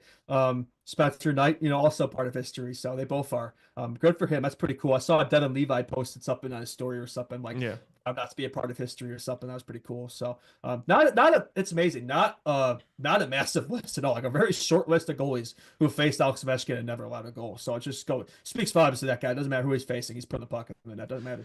Do you think they gave him like a 12-pack, or was it just one can? Because it's like, because it's like, if it's just one can, like, do you save you don't drink it, right? You don't pop you that gotta thing save open. that You for gotta memorabilia, save that. right? Like, I don't know where you put, just the frig, a special spot in the fridge, or I don't know, like you still want it to be good quality, right? Better want to drink it one day, right? Dude, if you get a 12-pack of those, like, I bet nothing hits harder than a fucking Ovi not scoring against you soda. Like, that's gotta be the best tasting beer you ever had in your life. So for sure, it's an accomplishment, man. Like, I don't think it's just a joke there. I think it's pretty funny. But like, if you're one of those goalies, especially if you faced him quite a bit, that's pretty cool. Sorokin almost was. It's funny. He faced him 7 times, never allowed a goal until that game, that 895 there. So now that's all I'll be remembered for, fortunately for him. So, but no, it's pretty cool. And props to Budweiser. They're definitely a marketing genius there. I just can't imagine there's like a better feeling than like after a tough game, you just get home and crack open and Alex Ovechkin didn't score on you can of Budweiser. Like that's gonna be Soderblom after we get pumped by the Bruins tomorrow. He's just gonna crack open his beer and forget about it. Yeah, it's absolutely delicious. Okay. Do we want where do we want to go here? Do we want to talk NHL games? Do we want to talk Frozen 4? There's still a few topics to get through. Do you have any preference? Yeah, this isn't really a topic I think we want to talk about too much because it kind of sucks, but I feel like we have to talk about it. Chaz Lucius, unfortunately, Winnipeg Jets prospect, 18th overall pick of 2021. I remember watching him on that 2022-23 U.S. World Junior team. He was a big part of that team. Unfortunately, forced to retire early. EDS, hereditary tissue disorder. I have absolutely no idea what that's all about. I'm not a medical person, but if one of you want to explain what that is more than me, but it sucks for Lucius, man. Like, he definitely had a bright future ahead of him. It's unfortunate that he has to, retire early here, 21 years old or something. He's a young player. It just sucks to see something like that. Yeah, it's like, dude, I can't even imagine. Like, you spend your whole life working towards this goal, and then yeah, you find out you have this disease that I think it essentially just like kind of wears on your joints and stuff. Yeah, you and just so can't like play. You need hips and all that to work, right? And function and flexibility. Like, you don't have that in hockey. Like, that's just not something you can play through. No, hockey's just way too physical of a sport to be able to. And so like he was drafted in 2021. He's been playing in the minors, but it's like it's because he's been dealing with injury issues for a while. And just heartbreaking because he was like, I thought I was just getting, I thought I was just getting unlucky, and and for it to be this, it's sad. So yeah, wishing him all the best and whatever he decides to do next with his endeavors outside the game and whatnot. Absolutely worth talking about. Yeah, I just couldn't imagine being in that situation, man. It's like you have such a career ahead of you, right? Going to be a game breaker in this league, and now it's like you have to adjust on the fly. But I'm sure I'll still be involved in some way, right? Maybe it could be like an advocate, like in that situation for other people dealing with it. It can kind of help, make that recovery situation better for people who deal with it in the future. I'm sure he's not a first timer there. I'm sure, so it just sucks the timing too at that age, right? It's not like this is end of his career. It's over before it really even gets going here. So, yeah, I can't imagine being in that situation. It sucks, man. Yeah. That's life for you, just like sometimes it's unexplainable and one door closes and maybe another opens. It's not always fair, man. Yeah, but not this is a cheesy saying. I kind of hate the saying too, but sometimes it is true. Like sometimes things happen for a reason. So I'm sure there's something that will open up there, and it'll work out in some way, some fashion. That might not be what you want or what you expected, but yeah, absolutely. Other news, let's do it. The Frozen Four kicking off tomorrow in St. Louis. Denver versus Western Michigan is the first game at 4:00. I think I'm going to be here for that. So Tassos, we're going to have to watch those games tomorrow. And then Penn State BU at 7:30. Hawks play at 6 tomorrow again, though. Ooh, that's unfortunate. Yeah, that's right. Yeah. So we'll get like the first game. We'll have to have like the second game on the side somewhere. Yeah. Yeah, I'm hoping to see a Denver BU win, to see a Denver BU matchup of Hawks prospects there. I teased in the Hawks hour, but I think just seeing Aiden Thompson play or Ryan Green would be a lot of fun. Those are two guys that could sign when this is over. Unfortunately, kind of a little too late there. I don't think we'd see them in a game this year, because by the time that's up, I think it's tomorrow, and then I think the finals, one's a final like the 12th or something.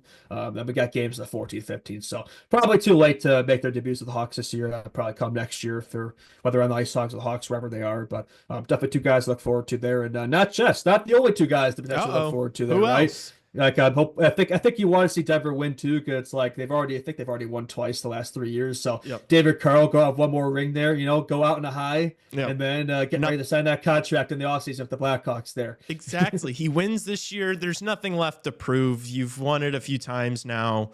You've won the U.S. Like he's accomplished everything there is to do. Yeah. What else is there to do? Like people always talk about he's so comfortable there, but it's like, if you're that type of coach, do you really want to be comfortable forever? Right? Like I think if you're a guy who's like, the sky's the limit, don't you want to pursue that? Pursue lofty goals, right? If the Blackhawks knock on your door, the original 6 team offer you that type of cash, to help steer this ship forward, like you're not taking that. Like I don't want to hear that shit. Like I think the Blackhawks makes too much sense. Again, similar to the Mitch Marner situation, like the Hawks are not going to be the only team interested in David Carl, but it's like I think fit wise, it just makes too much sense, right? So again, we've talked about this a lot in the show, but it's like we talk about a lot for a reason. I think it's super important. I think arguably more important than the draft, than Marner, free agency. I think this is the most important thing as the coach. I think we underestimate on the show, like just even if we roll up the same exact lineup as right now, which it won't be the case, just the difference a competent coach is going to make on this squad. Like we won't even know what it could look like. It's gonna be awesome. And I agree with you. I think he's the perfect guy for the situation. Like it's such a young team. He's seen a handful of these guys already. He's coached a handful of these guys already. I think it's the perfect time for him to make his transition from the NCAA to the NHL. And dude, I think we're just hoping that he's an ambitious man, because if he is, he's not going to stay in college forever.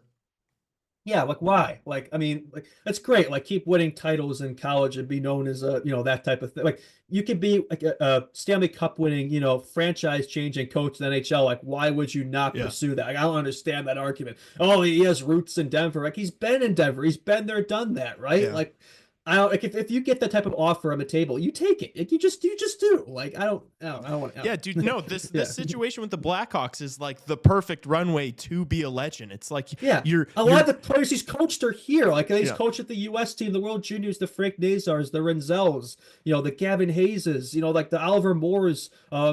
A lot of these guys. So it's like, wow, he's the perfect development coach to help bring this team out of the rebuild. Like, why would you not? I don't know. Yeah, and as a guy who's, it's part of his job is developing players because he's a college coach, and it's like, I bet he sees this team in these prospects and stuff, and I'd imagine he licks his chops a little bit because it's like, dude, I know I can turn these guys into players, Mm-hmm. Yeah, he's got his own guy there, Aiden Thompson. Like I think sign that ELC and then announce it right after. Right? Yeah, I think David said take a picture with Thompson and David Carl like he did with Oliver Moore and Sam Renzel. Maybe I'm onto something there. I'm probably being delusional, but that's what I do here. I'm Mr. Delusion. But sometimes when I say it, it actually happens. So you never know. Manifest destiny out here. We're trying, man. We're trying. Yeah, hopefully he's on the plane with Aiden Thompson coming straight to Chicago. All right. Do we want to do a little more games from yesterday? Games for tonight? Games for tomorrow? I do just want to say before tomorrow, because tomorrow is the national semifinals. I would like to see Penn State win. Like good fan base. They don't have a lot of NHL talent on there, but the talent they do have is really good. Aiden Fink is a Nashville pick. He's one of the most electric players in the country. Really good fan base. It would be them. I don't know what the bigger upset would be because I think the favorited matchup would probably be BU Denver in the final for Saturday. Yeah. I mean, I guess we'll see. We'll talk about that on Friday's show. But yeah, I don't know. Should be good. Should be fun. I think Western Michigan's a good story. This is their first Frozen Four after they've been around since like the mid '70s. So and they do have a pretty solid team. Yeah, they do. I just feel like Denver's a wagon. And dude, the thing with Penn State is maybe they were just Allentown merchants, and it's like now that it's truly a neutral site here.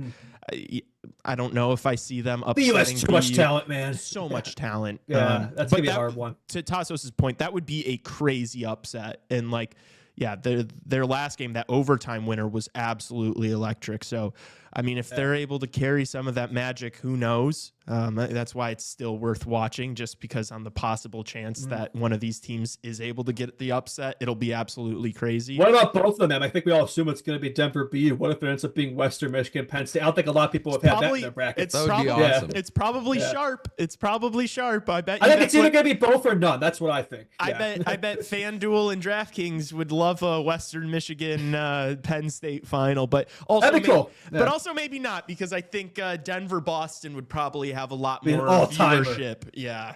I think that's like those teams are so damn even. They're both powerhouses. Like that's like a type of game that ends in overtime and if a cinematic goal. Like just I think the viewership, like you said, would be off the charts. So I think for college hockey, for the NCAA, they probably prefer that matchup. Yeah. And we've done the NCAA talk on here. We talk about I think Justin, you brought that up yesterday or 2 days ago, just about how like the development in the NCAA just seems to be better than it's the place to go now. I really think it is. Like I think it's overtaken. I think you're seeing it in part with the Blackhawks right now. I think a lot of the guys who are developing right now that D-core have gone through the college route, not the junior route. Like I think it just seems to prep these guys better for the pro game. From what I see, like, I'm not an expert for all the prospect stuff, but that's kind of the trend that I'm seeing right now. I think it's not just me. I think a lot of people are seeing it. Yeah.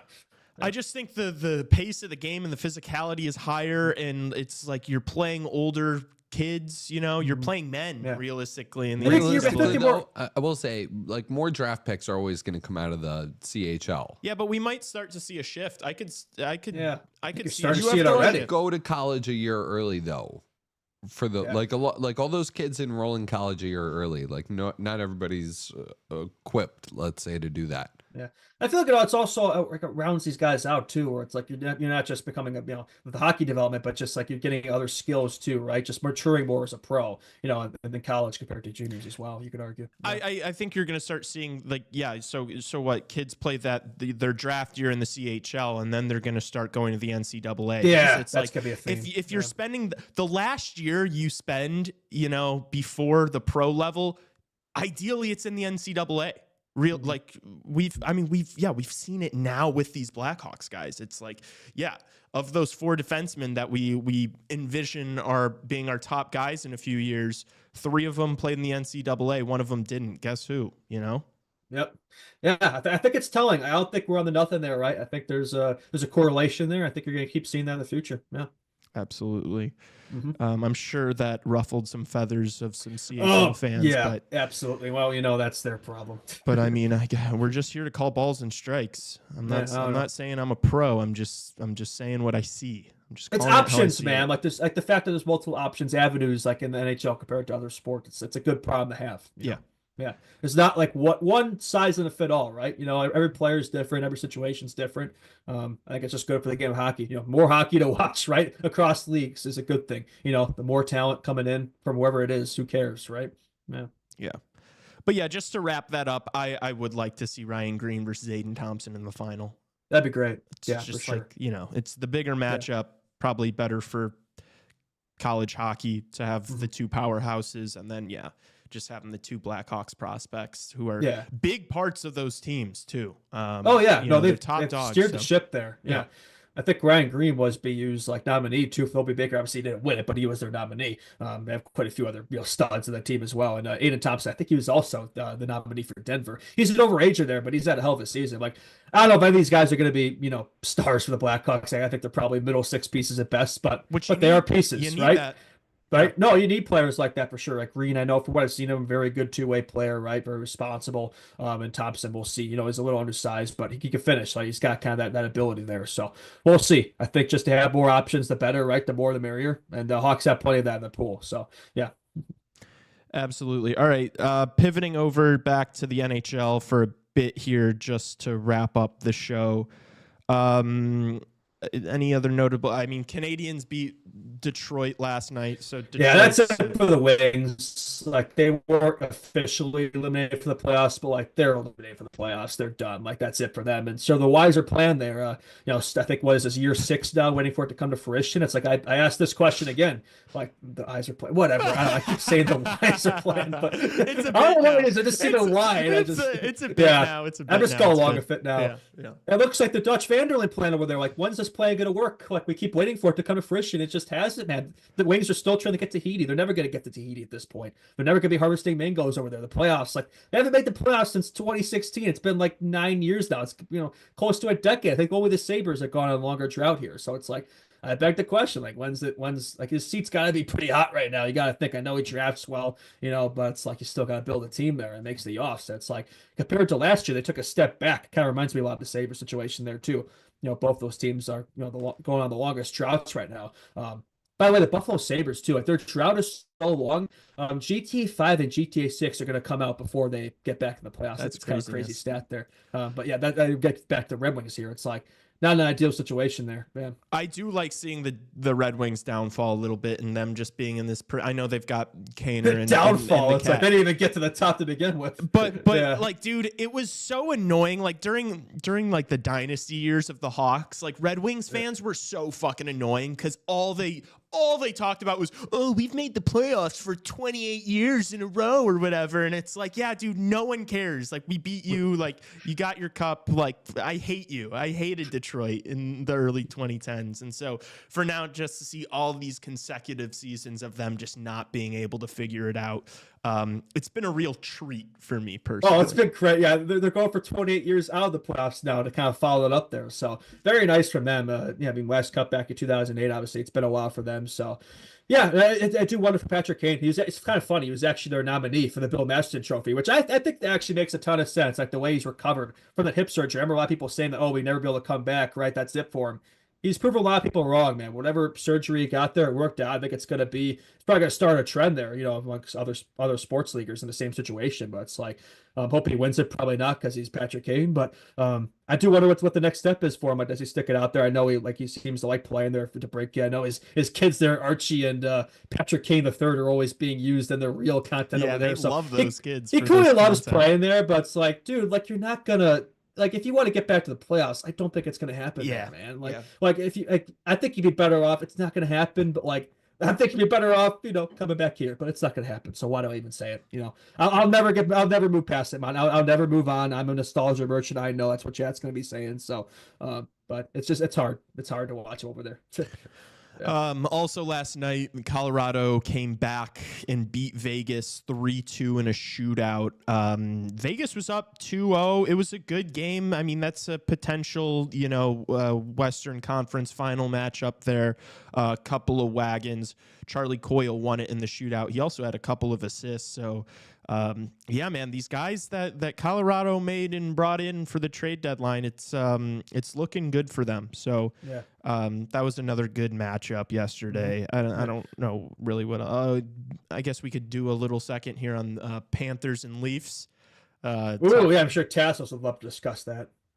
Yeah, Tassos and I were listening to a bit of Leafs talk there, like, kind of bigger than CHR, but they do the same thing, like the post-game shows after every game and stuff. We were watching a bit of that yesterday, and I don't know, man. I think that, like, most people in Leafs land aren't really believers. Like, I don't know how you can see, like, what Toronto's done this year, but then also in the previous years, and, like, say that you think they're going to beat the Panthers if they match up in the playoffs. I'm definitely the least believer of the three here because we put out that post yesterday, each of us putting out top 8 cup contenders.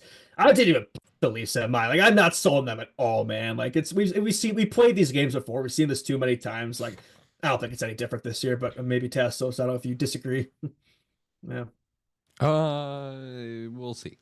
We'll see. Okay, fair enough. Tassos and I were talking about yesterday how Tampa Bay is a better matchup for Toronto than Florida is. Yeah, no doubt about it. And they beat them before. Like, that's the one team they beat in the first round the last 9 years. So I think they could probably do it again. Although I do think this Tampa team is a bit better than the team we've seen the last couple of years. Yeah. Yeah. I also think that, like, Ottawa, I mean, Battle of Ontario, Battle of Florida, first round is going to be sick. But also, that is like a perfect first round for Toronto. Not that I don't think Ottawa could upset them, because I could easily see that happening. I totally see it. But it's like it's a team that kind of plays almost a similar style to Florida a little bit, and I think that could be a nice little precursor. If this is going to be the Leafs' year, that's going to be the narrative. Is like, they had a good early test with a beatable team, but a challenging team, and so I don't know. We'll see. I am kind of hoping that Toronto gets bounced in the first round just so they blow that thing up and don't want. That's what I want. That's exactly what I want. If they lose the first round, like they've been saying, I'm sorry, there's not a chance. Like, there's no chance Barter resigns at Toronto if they get eliminated the first round. You could clip that, I'm sure. Maybe I'll be proven wrong there. We'll see. And if they'd be stupid enough to keep running the same thing over and over again with the same result, but it's the Leafs, it wouldn't shock me if they were. But yeah, that's definitely what I'm rooting for. An easy first round exit there. The Senators, bring that up. They did clinch that playoff berth last night. First time they've been in the playoffs since, I believe, 2017. So it's been a long road for them, right? So definitely a very fresh squad there, right? First timer. So that could be something to deal with there. But I don't know, man. Like, I think the way this team plays, I think they're a sneaky team, man. I could totally see them upsetting the Leafs round one. I think I'd still rather play them than any of the Florida teams in the first round. So still got to do it, though. Like, the Tampa's only 2 points behind them, They still got to win that division there. It's still a battle there for sure. We'll see what happens. Or I'll still be playing the Florida round one, which I don't think that's going to go very well for them. So, yeah. Yeah, that would be.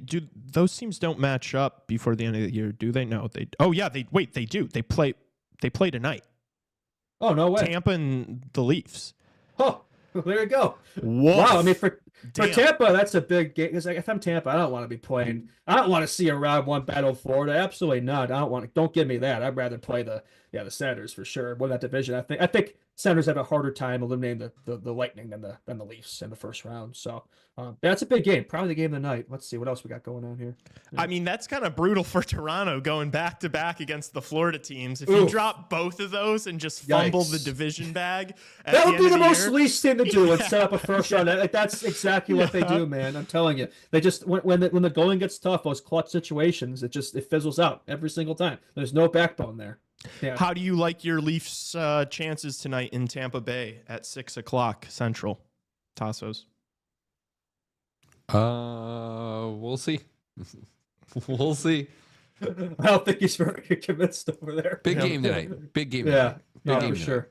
Go. Definitely the biggest one. I mean, the rest of these are kind kind of suck, to be honest. Sharks, Wild, Flyers, Rangers, battle of mid. Blues, Oilers is good. Flames, Ducks, battle of mid. So I guess for Flames that's an important game.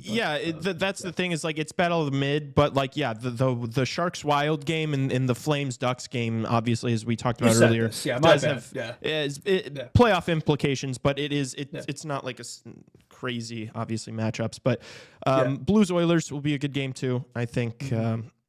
Couple of good teams, playoff teams. Big game for Calgary tonight. But yeah, need the Flames to get it done. The Flames have to win tonight if you want me to get a tattoo. So I need it so bad. Yeah, so an absolute must win for Calgary, and honestly, I'd say the same for Minnesota because if Minnesota drops this, if they lose to San Jose, and then you're heading into that game against Calgary with Kaprizov and Ekbak, but then you're like, oh, dude, we just dropped one to the San Jose Sharks. You can't be feeling confident about that game on Friday, you know? Yeah, I wouldn't be too concerned for Minnesota. You're playing the San Jose Sharks. They see us, 4 points ahead of the standings there. Like, they're not going to win. Like, they're the Kings have always somehow managed to slightly out-tank the Chicago Blackhawks. So I think they're really concerned about winning at 25.5% odds for the first overall pick. Just win that every year. So for the San Jose Sharks poverty franchise, they're great at finishing 32nd. So for Minnesota, I wouldn't be too concerned about that. Yeah. Leafs are going to win the division if they win tonight. Yeah. Yeah, I mean, the road's it's hard to fumble that rate. So yeah, especially with just like 4 games left. So it's an important game for them, right? I think this will be we'll learn a lot about the Leafs based on how they played today. Yeah, it's kind of a play. It should be treated like a playoff game for them. Yeah, they got filled in by the Panthers yesterday. Yeah, they kind of got dominated. Built for it. Yeah. Even without Tkachuk, which that's another story there. And Sam Bennett, no Matthew Tkachuk or Sam Bennett, and they kind of dominated the Leafs yesterday. We know Sam Bennett's going to be back, game 1, but we don't necessarily know that Matthew Tkachuk will be. Yeah. William Nylander, Mitch Marner, and Austin Matthews combined for 1 shot on goal yesterday too, which is, I guess, that's great. Fantastic. Good luck, Leafs fans. Yeah, man. When that core 4 is not producing, it's like what you got: Matthew Nyes and that's it. And you have Unk Tavares. Good luck. Yeah. Bobby McJesus. That's it. Bobby McMahon, Max Domi is there, but no, man, that's not it. Man. I think the Hawks should go out and get John Tavares. As a 2C, yeah. You can move Nazar to once, or you can even make him move Betsy the wing. You could be the one. Interesting. It's like a 2-year, that doesn't 2-year, 3-year. I'd give it to him. It doesn't move me though, dude. It's like I don't even want that. But that would be. I'd rather be worse. I'd rather just be worse and have a young player playing that role. No, not than John Tavares. Dude. Yeah, dude, I do not care. I'd rather have Frank Nazar. Tassos, I'd rather tank than no. try to be competitive by bringing in a bunch of mid guys that aren't going to be here long term. This is the guy that 2 weeks ago was like, oh, I want the Hawks to finish 8th or 9th from the bottom. Yes, but I want that to happen because you bring in Mitch Marner or another star that's going to be here for 7-8 years. I don't want that to be because you bring in 3 or 4 veteran guys that are going to make your team a little bit better next year. I don't and take away roster spots from young players. Yeah, I still think that there's so much that separates this Hawks team from winning that you could, the Kevin Korchinski discussion is like a legitimate one. You feel like you've maybe got 3 pieces here going forward with Lev Shanov, Vlasic, Rinzel. Yeah. Maybe one or 2 of the other guys work. Maybe you could get. What I'm saying is maybe there's room for you to get another NHL defenseman. We don't need that. We don't need an NHL defenseman. We've I fully believe Wyatt Kaiser is going to be an NHL defenseman. I don't think he's going to be an amazing one, but I think he's going to be I think he's proven that he can play at the NHL level. I have no doubt that we're going to have 6 NHL defensemen of our prospect pool. It's just about getting needle movers for the forward group at this point. And there's something to be said for that where it's sorry to cut you off there, but this isn't, Tyler Bertuzzi, Teuvo Teravainen, John Tavares. He's not Mitch Marner, but he's still playing pretty good at his age, right? A little past his prime, but he's still producing. I do think this is a guy. It's the young guys to kind of learn from, been there, done that. A true leader. We talk about veterans on this team, but it's they might say a lot of good things, but they don't really perform on the ice. Tavares is kind of that perfect guy, a transitional piece where it's he can kind of help move that ship forward. While we wait for guys Boisvert to kind of be the 2C eventually, Tavares can kind of fill in. I see the vision. I'm not saying I agree with it, but I see the vision. Yeah. I don't know how that doesn't instantly give you PTSD from all the guys we brought in this past John summer. Tavares. I just don't think it's the same thing, though. This is John Tavares. Yeah. Man, we were bullish on Tyler Bertuzzi at the start of the year. We were Tyler You're talking Bertuzzi about versus players John that aren't even on the same planet. They're not on the same stratosphere. Tassos, he's like 33 years old. He's so old. He's got almost like 40 goals. this year. Yeah, but dude, what is he gonna do in 2 years? You wrap him up to a 3-4 year deal. What does he look like in 2 years? What does he look like in 3 years? This is Well, like he's not in the team. He's not going to be a guy who's here forever. He's just like Jesus he's a Christ, transitional dude. piece. Like I fucking pray to God that the guy we bring in is not 33-year-old John Tavares, and it's like, hey guys, it's turning around. We got John Tavares. No, I'm just saying that's better than. I'd rather John Tavares for 2 or 3 years than Nikolai Ehlers for 7, or Brock Besser for 7. If the deals are good though, why? I don't know about that one. I do. All right. Ehlers is I tough wonder with why you him, feel like- that way. When he's healthy, Ehlers is an underrated player, but that's the thing. When he's healthy, I feel like he's always missing a ton of games every year. I don't know if he's really a dog, but we'll see. I mean, I think that's a piece. Dude, I'm just so sick and tired. Besser's of too bringing inconsistent. I'm so sick and tired of the temporary veteran thing. We've tried it. It didn't work. But we're talking about a Yeah. guy that's been like a star in the NHL for a long time, not like Teravainen and Bertuzzi. That's going to be an easy sell for KD. I know it flopped last year, but this old veteran is good. He's really good.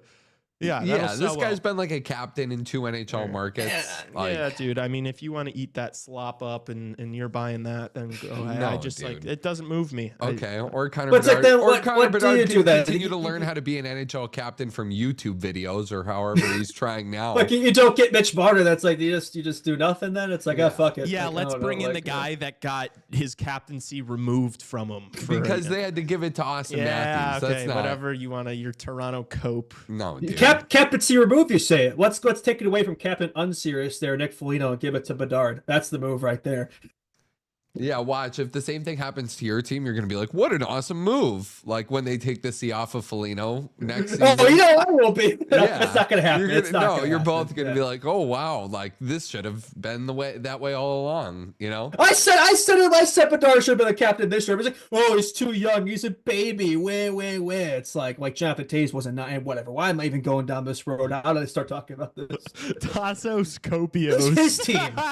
Tassos Kopios. That's crazy. That's Leafs fans for you. Oh my gosh. I'm trying to recoup from Lee's horrific takes, dude. I can't. That's fair. That's fair. Dude, you cannot blame me after what I've seen this season of like taking all these roster spots away from young kids for veterans that are not as good as John Tavares. I fucking know, but John Tavares is not. He's not. Then get rid of Jason Dickinson and Yeah, you know, I want to see Dickinson on this team next year. like what are we doing, dude? Yeah. Get rid of some of these. Yeah, so the solution is to non-factors. not bring in more veteran players. Yeah, but we're talking about a guy scoring almost 40 goals. Yeah, Like, There's something to be said though, where it's like the average age of this team is almost like teenage age, where it's like, yes, you want to bring in these young guns and sit these young kids, but it's like you got to supplement them too. Like the entire team can't be prospects here. Like we have to have vets who can actually do something to help steer the ship here. You know? Yeah, I don't know. I just look if John Tavares is brought in, I just hope that's not the only guy that gets brought in. Yeah, you know? obviously, for sure. Yeah, obviously. Yeah, I just like I'm looking big picture at this team, and you know I don't think John Tavares is like a thing you can really like. It's and not, then you're gonna watch what he I don't does, know if and that's you're gonna really be a like, big- damn. I'm not trying to slander John Tavares. I'm just talking about the future of this team.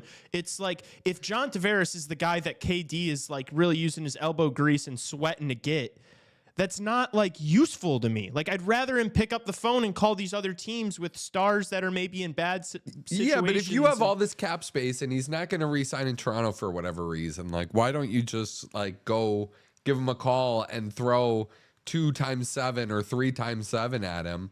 And Sure. Like, yeah, if it's you 2 know what I'm times saying? 7, And if he's out there on July 1st, like why wouldn't you go? Yeah, no, that's fair. Try and get him. Like that's a legit. That's fair. Like these guys. Oh, I've spent the last 7 years playing with Austin Matthews and Mitch Marner, and you know, even if you get Mitch or you don't get Mitch, like I don't know. It's all getting Mitch and not getting Mitch is more about like being there. Like if he's there on July 1 and I don't know, man. We'll see. I just think that's a quality veteran ad. That's not like, Alec Martinez. Yeah. Yeah, no, it's a I'm difference. okay. Yeah. No, there is a difference, and I'm okay with like 2 years, I guess. But it's like, and I was wrong. I was saying he's 33. He's 34 years old. So I just those things end up turning bad quickly. Like if you sign him to a 3-year deal and you're paying him $8 million at the age of 37, I'm not pumped about that, especially when that's going to be the time that a lot of these ELCs are expiring and stuff. And I don't know. I foresee problems happening if the term isn't right. So I love how all off-season stuff seems to run through Leafs players. Mitch Marner, John Tavares, Matthew Nyes. Like it's like the Leafs are a solution. Well, I mean, I think it seems like they're going to be kind of some of the like bigger tone setters going into the draft, and I think the Hawks are too, which is why I think it's important that we're talking about it. No, I think the Leafs too is like we do have that pick again where it's like a third early exit. That's going to be a pretty high draft pick around the 18-20 range you had the last few years, and you don't have to use that. You can always use it to trade up and get that second top pick we've brought up on the show before. So we're really praying. So we really want Leafs to lose the first round, not just from the player perspective, but from the draft stuff and asset stuff. Like at least first round exit would be great for us. Yeah, absolutely. Yeah. Which again, we've seen that many times. I don't think we're really. This is definitely a very realistic outcome. It's here. not. It's not Mission Impossible. That's absolutely for sure. not. Yeah. We're not being delusional on this one. Absolutely not. No. Fair it's gotta be enough. tough for Tassos because he's a Leafs fan too. So it's like, I mean, what are you even rooting for over there? I don't know. Yeah, that's why he's so conflicted. That's why when we toss it over to him, he's like, "We'll see. We'll see." Yeah. Did you guys talk about Gabe Landeskog or no? Yes, we did. We did. Yeah. Yes. Quite extensively. We said that he's joining the Eagles just in time for their AHL playoff push and really going to be helping that minor league team. Oh, so you didn't really talk about it. No, I'm fucking. We talked about Landeskog. We talked about Landeskog. Yeah, no, we did. Yeah. I don't know if we really missed anything here. I feel like we've kind of hit all the buttons here. Yeah, we did hit all the buttons. That's right. Yeah. Unless there's anything else, I think we can probably wrap here. Wrap it up. Thank you guys so much for hanging out and listening / watching. We really appreciate your viewership and your time. If you don't mind, please subscribe to the YouTube channel if you haven't yet. Get your aunt and your uncle and maybe whoever dog sits your pets for you or whatever to hit the subscribe button as well. Follow us on Instagram, X, TikTok, 5 stars rating and reviews on Spotify and Apple Podcasts. Big stuff for us. We're going to be streaming the game tomorrow night, streaming the game Saturday, Friday morning show per usual. Regular scheduled programming. Thank you so much for hanging out. We will see you tomorrow.